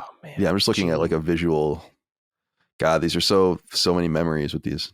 It's so funny. There's so many, dude. This is top 10 saddest Pokemon. Okay. Brilliant. Let's see here. Cubone, where's the skull of its deceased mother? Well, you can get that. Pretty sad. Noctowl was an awesome Pokemon. Yeah, there's a lot of good Pokemon. Dustin is Furret. Furret? Yeah. I'll put it I'll put it in the chat for you. Oh, there we go. Oops. Jeez. Oh, this guy's cute. Yeah. That's Dustin. I like this guy. Okay. Chris is Oddish. I like that as well. That's good, dude. Oddish. All right. We'll do one more. Just who's Locke? Who would you say Locke is as a Pokemon? That should be a fun. I don't know if there's a European Pokemon. Oh, no, Gloom. Absolutely. Gloom? That's like the evolution of Oddish, I think, right? Is it? I think so. Yeah, he is. That is funny. I can't fucking stand it. You know what? Pokemon's off the table. I'm out. You're on a Nintendo podcast. You're going to hear about Pokemon whether you like it or not. No, but I'm out of playing it. Is Shuckle. Shuckle? What? I've never heard. Whoa! I've never seen this guy. I hated this guy. I was like, "Who is this fucking idiot, dude?" All right, Shuckle. This is a good exercise. I like this. I need to get deep with this and pick everyone's Pokemon. Maybe another day. That Shuckle will take 20 egg cycles to breed. Up to 5,140 steps. I mean, geez. Ever since those leaks where we found out they had like the half Pokemon hybrid children and all that shit, and I'm just like, you guys need to stop. Yeah, they do need to stop. The lore about breeding They're writing this and for all themselves. that. That's the best part. I know. They got to stop that. They didn't even intend to release it. They were just writing this. Yeah, it's a heinous topic. Micah, this would be a good topic for a slow week on Punching Up. So we'll think about it. We'll save it for a rainy day, I guess. Okay, Colin, Dragon Quest 3 HD 2D. I'm jealous I haven't gotten to play more of this because it is so damn comfy. I love it. It's like hot chocolate on a winter's day. Yeah, it is. Talk to me, man. Hey, Micah, have you sounded off on this game? Oh, yes. Yeah, Yeah. I did get to talk about it on the show, yes. Oh, okay, good. I was going to say, like, you've seen more of it. I want to make sure you got to speak on it first. But I'm 15 hours in. I'm at the point of the game where it becomes nonlinear in some sense, and you're dispatched to do a series of things in it. I don't think that's spoiling anything. The game's story is irrelevant anyway. I don't even know what the hell's going on in the game. It is a piece of comfort food. Again, from a deep nostalgic well, the Dragon Warrior games as we knew them, the 4 Dragon Warrior games on the NES are deeply important games to me. And they were important and relevant games to get me in the role-playing games, although they're not really what got me into role-playing games. They opened my mind to them. It was really Final Fantasy 2 as we knew it.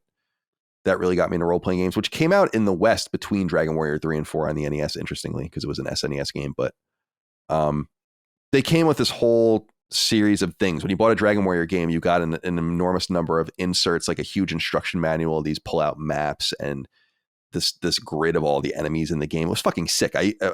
My neighbor that I was really good friends with, his older brother was really into them, and he would buy the games, and I would and then I eventually got them for myself, and they were expensive NES games too at the time, like to find. Even in the 90s, you were paying $100 perhaps for a Dragon Warrior 4 on eBay. That's nothing compared to what it goes for today.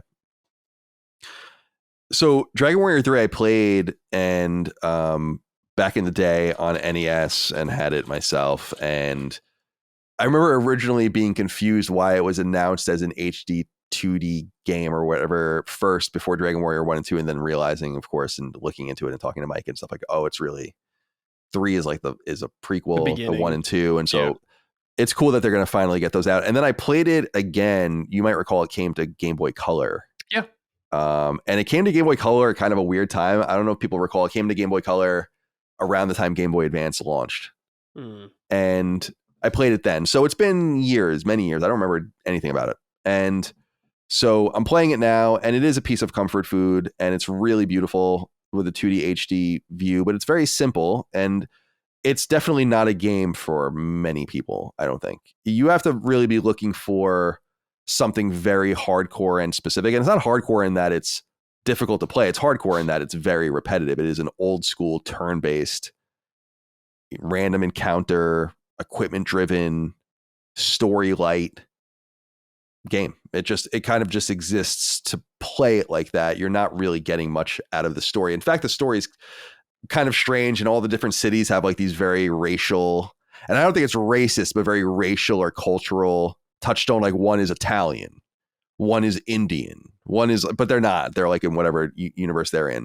It's strange, but it's fun to play. I love Dragon Quest. I mean, it's a series that I really, really enjoy, and seeing all the familiar enemies and everything is fun for me. And I'm looking forward to Dragon Quest 1 and 2, and I'm really interested to see what people think of those games, because those Dragon Quest 3 with its class system and some nonlinearity and some side quests you can do, it's interesting because the first two games, like the first game is just one person in a party going back and forth with enemies, and the second game opens the party up a little bit. But those games are even more traditional. So if you're not in a Dragon Quest 3, you're definitely not going to be in a Dragon Quest 1 and 2. Nope. Otherwise, the one clever thing I think from a gameplay perspective the game does is the party system. Well, there's the day-night cycle, which is kind of cool. I mean, that's kind of an early example of the day-night cycle. I mean, it was in earlier games like Castlevania 2, but it's cool that it's there. The class system, though, is neat in this remake in just the way it's structured. And I think it might be the same, but you are encouraged to change classes, but it resets you back to level 1.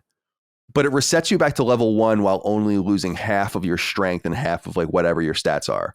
So the idea is to reset your characters not often, but a few times, and then get them back leveled up. Because if you reset your level at 30 back to 1, it's as if it's at level 15 at level 1. And then you're building through the quick levels, getting back to that point so that by the time you get to level 30, you should be 0.5 times stronger than you were. And so by doing that 1 or 2 more times, you can be twice as strong as you were. It's kind of cool. It's a weird level of choice in a game that doesn't give you very much choice, and it's definitely inspired by what was going on with Final Fantasy at the time. Dragon Quest obviously preempts Final Fantasy, but by this point, they're going back and forth, and the class system in the very first Final Fantasy game ends up being the foundation for a lot of Final Fantasy games and for some Dragon Quest stuff too. So I dig it. I think it's really, it's fun. I think it's appropriately priced.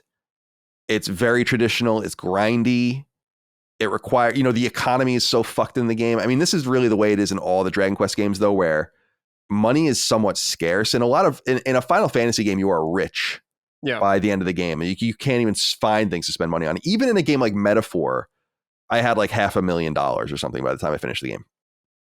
Right. In this game, you're grinding for like every gold coin, and you either have to really linger in places to grind gold or just select things that you need. And that's very unintuitive for me, but it's kind of the way the game needs to be played for it to not be really annoying. Mm-hmm. And so and like when you buy, I think you get like 10% of the money that you spend on, you get back based on what a game, usually you get 30% or 50% in other games, and they give you 10%. So if something's 1,000 gold, you'll get like 100 for it or whatever when you sell it. So it's hard to kind of work the economy that way, but it keeps you honest, and it forces the game to be structured all around this class system and the dynamics of the class system. Though, really, all Dragon Quest games have scarce gold economies, so it's not unusual necessarily. But yeah, I really like it.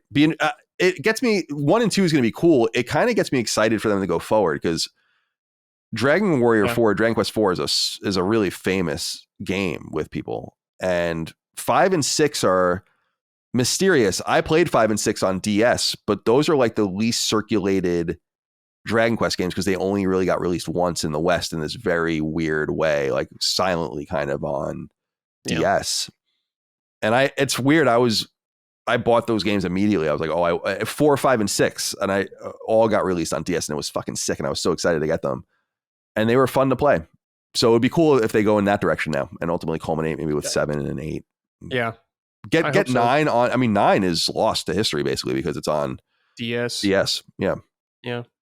I haven't played many Dragon Quest games or finished them, so I would love for them to remake 4, 5, 6. Because like you're saying, they're only on DS and they're very expensive to get Dragon Quest games. I have 7 and 8 on 3DS, which are great. And I played Dragon Quest 8's what got me into it, Colin, on PS2. And I just that's like one of my favorite PS2 games of all time now. I just love that game so much. Yeah, man.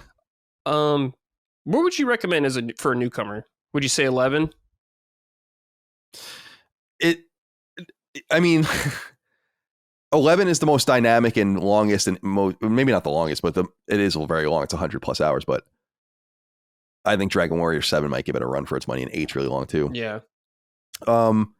It's hard to recommend it because if you play it, it's like going backwards is going to be difficult because the games it's like you almost want to encourage someone to find a way. It's too bad that they're not all available where you can kind of jump in and just see where it vibes with you. If you jump into 11 and you don't like it, you're not going to like anything that came before it. But if you like 1, then you might like 2, and you might like 3, and you might like 4. And so on and so forth. I just feel like 1 is so simplistic. It is incredibly basic. Like I think a lot of people would find it boring nowadays. That's why I want to see what they're going to do.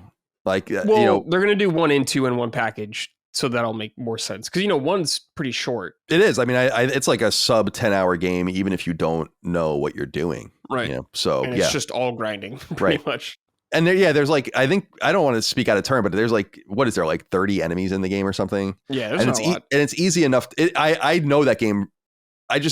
What I love about that game from a visual standpoint is you start on the world map and you can see where you're going to end across the water or whatever on the world map. And I loved that. That's cool. And the idea of him seeing, Erdrick or whoever, seeing across the water and like seeing the castle, and he has to like go all the way around to get to it. Yeah. Pretty cool. Some Dark Souls shit right there. All right, guys, let's end the show with some questions from the audience. If you want to send a question in the show, every Saturday I post a thread calling for your submissions. Not until we get back from our break, though. Everything else is filmed already, so it's not going to be up there. But yes, I post them every day.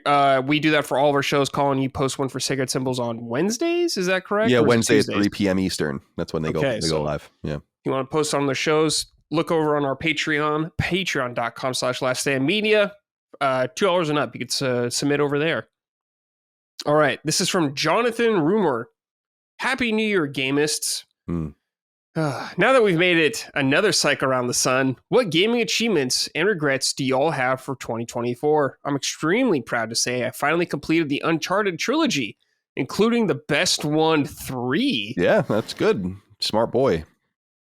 But I'm disappointed that I couldn't finish Chrono Cross yet. What about yourselves? Any plans for the break possibly? Excited to hear your thoughts. Colin, I just want to say I appreciate everything you and your band of Merry Misfits put out. I followed you since I graduated from high school and I'm now 28 and starting a job at the IRS. Gun emoji pointing out ahead. Oh, man. From hearing about the insane situations other listeners get into, to sharing my own journey moving across the country and going to Cobra Commander's deli/bunker in Ohio to the support I've gotten with regards to weight loss in the Discord server available for $5 and up patrons, I could safely say that we have the greatest and most autistic community on the entire internet. You guys rule. Here's to another awesome year. Got to be one of them. Yes, definitely. IRS, man, it must be desperate times. They probably pay well. I'm sure they do. But yeah, not for me. No, thank you. Oh my God, I would never work for the IRS. No. You know, no, thanks. The tax Some man. people like it. Yeah, the tax man. Great song. All right. So any, I guess, gaming regrets from this year or any resolutions you had that you didn't fulfill? Micah? I mean, I did intend to finish Borderlands 3, and I did not. I also intended to finish Yakuza 7, and I'm going to try. Borderlands 3 was the first one I had to play by myself. Previously, every Borderlands game I'd played, couch co-op. And so I liked it a lot, but I didn't like it as much having to play it alone. So I did not finish that game. I do want to finish it before 4 comes out, but those are the two I can think of like, yeah, I meant to finish both of those and did not. But I'd say overall, I'm quite happy with everything I played this year. Nice. Good. Colin, what about you? Yeah, I have no regrets. Regrets, yeah. I feel like I used my time wisely. I played games completely, and I like I said, I played 40 games this year and so far, and and platinum 17 of them, beat most of them, and so I feel like I was pretty judicious with my time and got things done. There's always different directions you can go in. Not everything is the best experience. I like to see games through when I can, even if I'm not really thrilled about them, just because I want to know. So yeah, nothing there, and then no plans either for the holiday. It's funny that Micah brings up Borderlands, and we talked about it earlier. Is that I've said this before, is that I loved Borderlands 1, 2, and 3 and didn't beat any of them. Played all of them extensively. I mean, I played Borderlands 3 especially a ton. But Borderlands 2 I played a lot. Borderlands 1 I played a lot. It would be cool to just kind of slowly go through those, and maybe I'll download Borderlands 1 again and just try to beat it. Sure. Just like play a new character and see what happens. I'm kind of jonesing for a shooter. I think that's the one thing we're missing right now is the lack of first person, like high quality, a regular cadence of high quality single player driven first person shooters would be nice, or even third person shooters.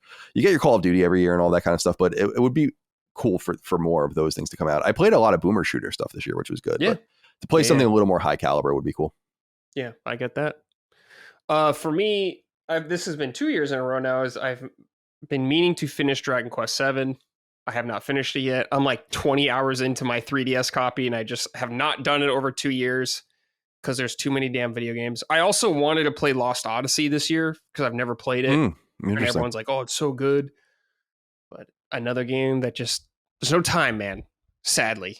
But I'm not making resolutions, all right? I'm just not doing it. I'm not doing the gaming one off the top of my head. I don't want to do it. No obligations, no guilt. Just play what you can. All right. You know what, Micah? I do want to finish Unicorn Overlord, though. That's one I do want to finish. It's worth it. I'll say my resolution for next year is to continue through the backlog and continue playing the Zorldas. Yeah, Zelda. But Yeah. that's I'm gonna hold myself just to that. It's vague and that's perfect. But Yeah. I'm getting back into 3DS right now. Yeah. And I have a couple 3DS games I never played. So backlog next year is gonna be more of a focus. Cool. All right. This is from Zach Wishnoff. Brad, please ask Colin the keyless when he is going to let his heart be his guiding key and finally play through the Kingdom Hearts series. Never play through the Kingdom Hearts series. I think a large contingent of the LSM listeners would love to have his opinion on the series after playing the games. Maybe you, Colin, and Dustin could have a spoiler cast for each game in the series. Thanks, Zach. Well, Zach, I would never ask Colin to play all of them. I would just like him to play one of them. And the only time I think this will happen is if maybe 4 is around the corner. That's about it. There's too much other stuff to play right now. We're not just sitting around looking for stuff to play. So I feel like Colin is busy enough. Trust me, guys. I want Colin to play too, but it's got to be the right time and the right. Well, it would be the first one if I played one of them. Yes, exactly. I'm not opposed to playing one of them. I want people to just temper their expectations. It's hard for me to believe that I'm going to vibe with this game. You're not going to vibe with it because I hate it. So well, you guys hate and like stuff that the other doesn't. No, but I know the fuck you think he's gonna want to be in the fucking gummy ship, Brad? You think he's gonna enjoy that part? Maybe it's just like a little shooter part. It's like Star Fox. He's not gonna like that, Brad. He's not gonna like that at all. He might. No, he won't. It's gonna tap into his Star Fox. Star Fox ain't around anymore. Yeah, I mean that's a good point. It's an interesting point, but so I'm not opposed to like playing through. That's an ambitious. That's nonsense. Entire series, that's a lot. I mean, it's also just nonsensical because there are series that I would dedicate long before I ever did that to Kingdom Hearts to try to get through. Like I would love to play the Trails games. I would love to play the Yakuza games. Like it's just like that's not even. It's just not possible. It's not going to happen. It's just not going to happen.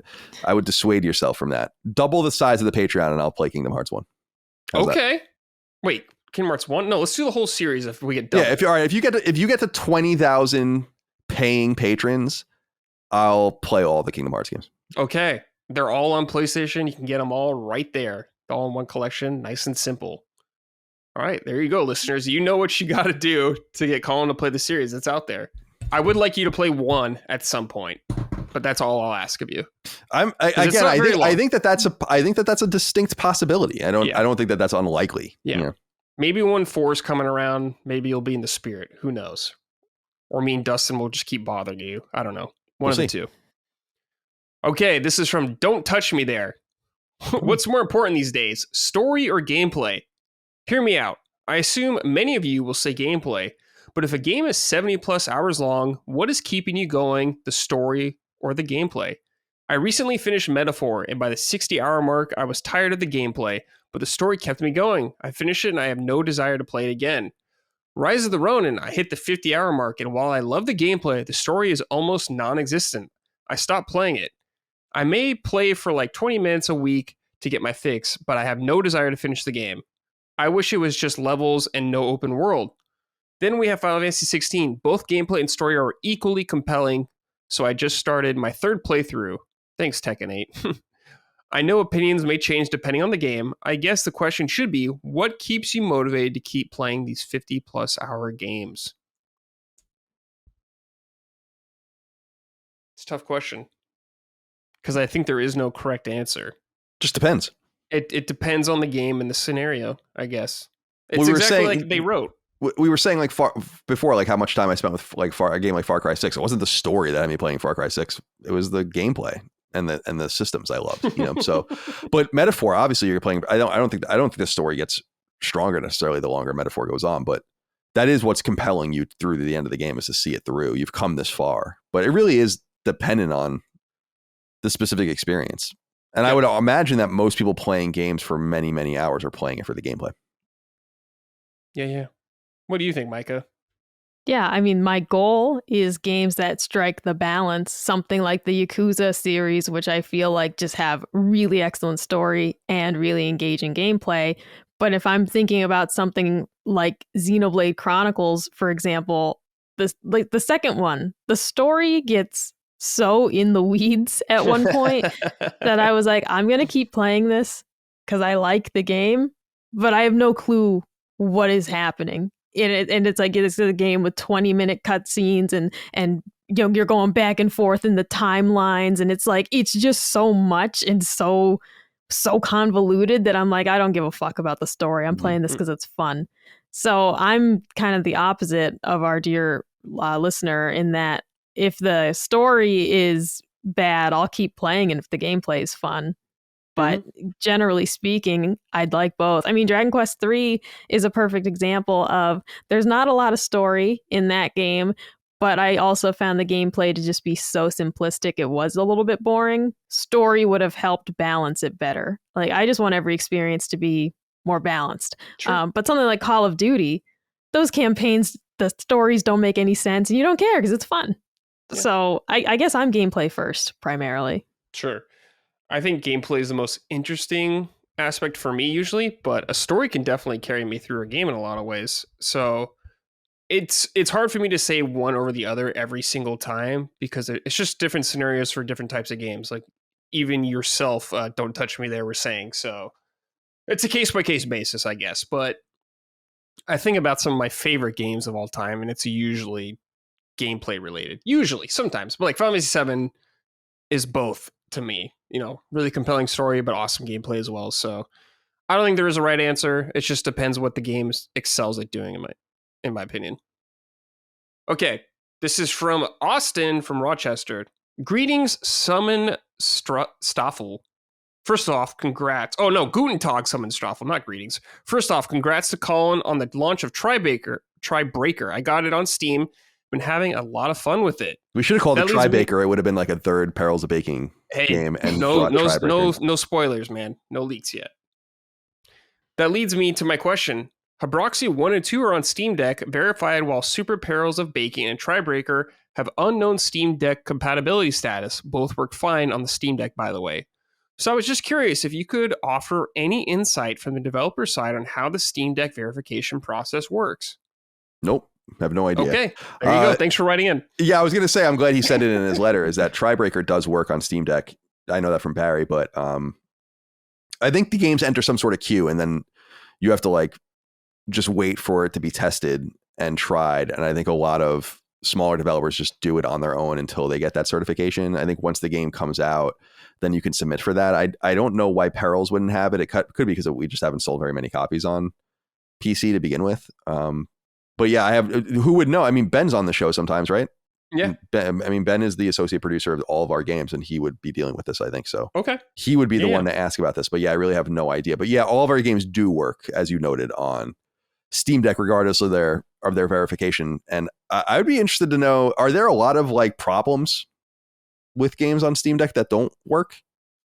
I think maybe some older games, a lot of times you have to kind of jump through some hoops with. Most modern games, though, from what I've heard, work very well on it. I don't have a Steam Deck, so everything I hear is from like Dustin and everyone else at work, like Ben, who has a Steam Deck. So that's just been my kind of experience with it, though. So I'm not sure either.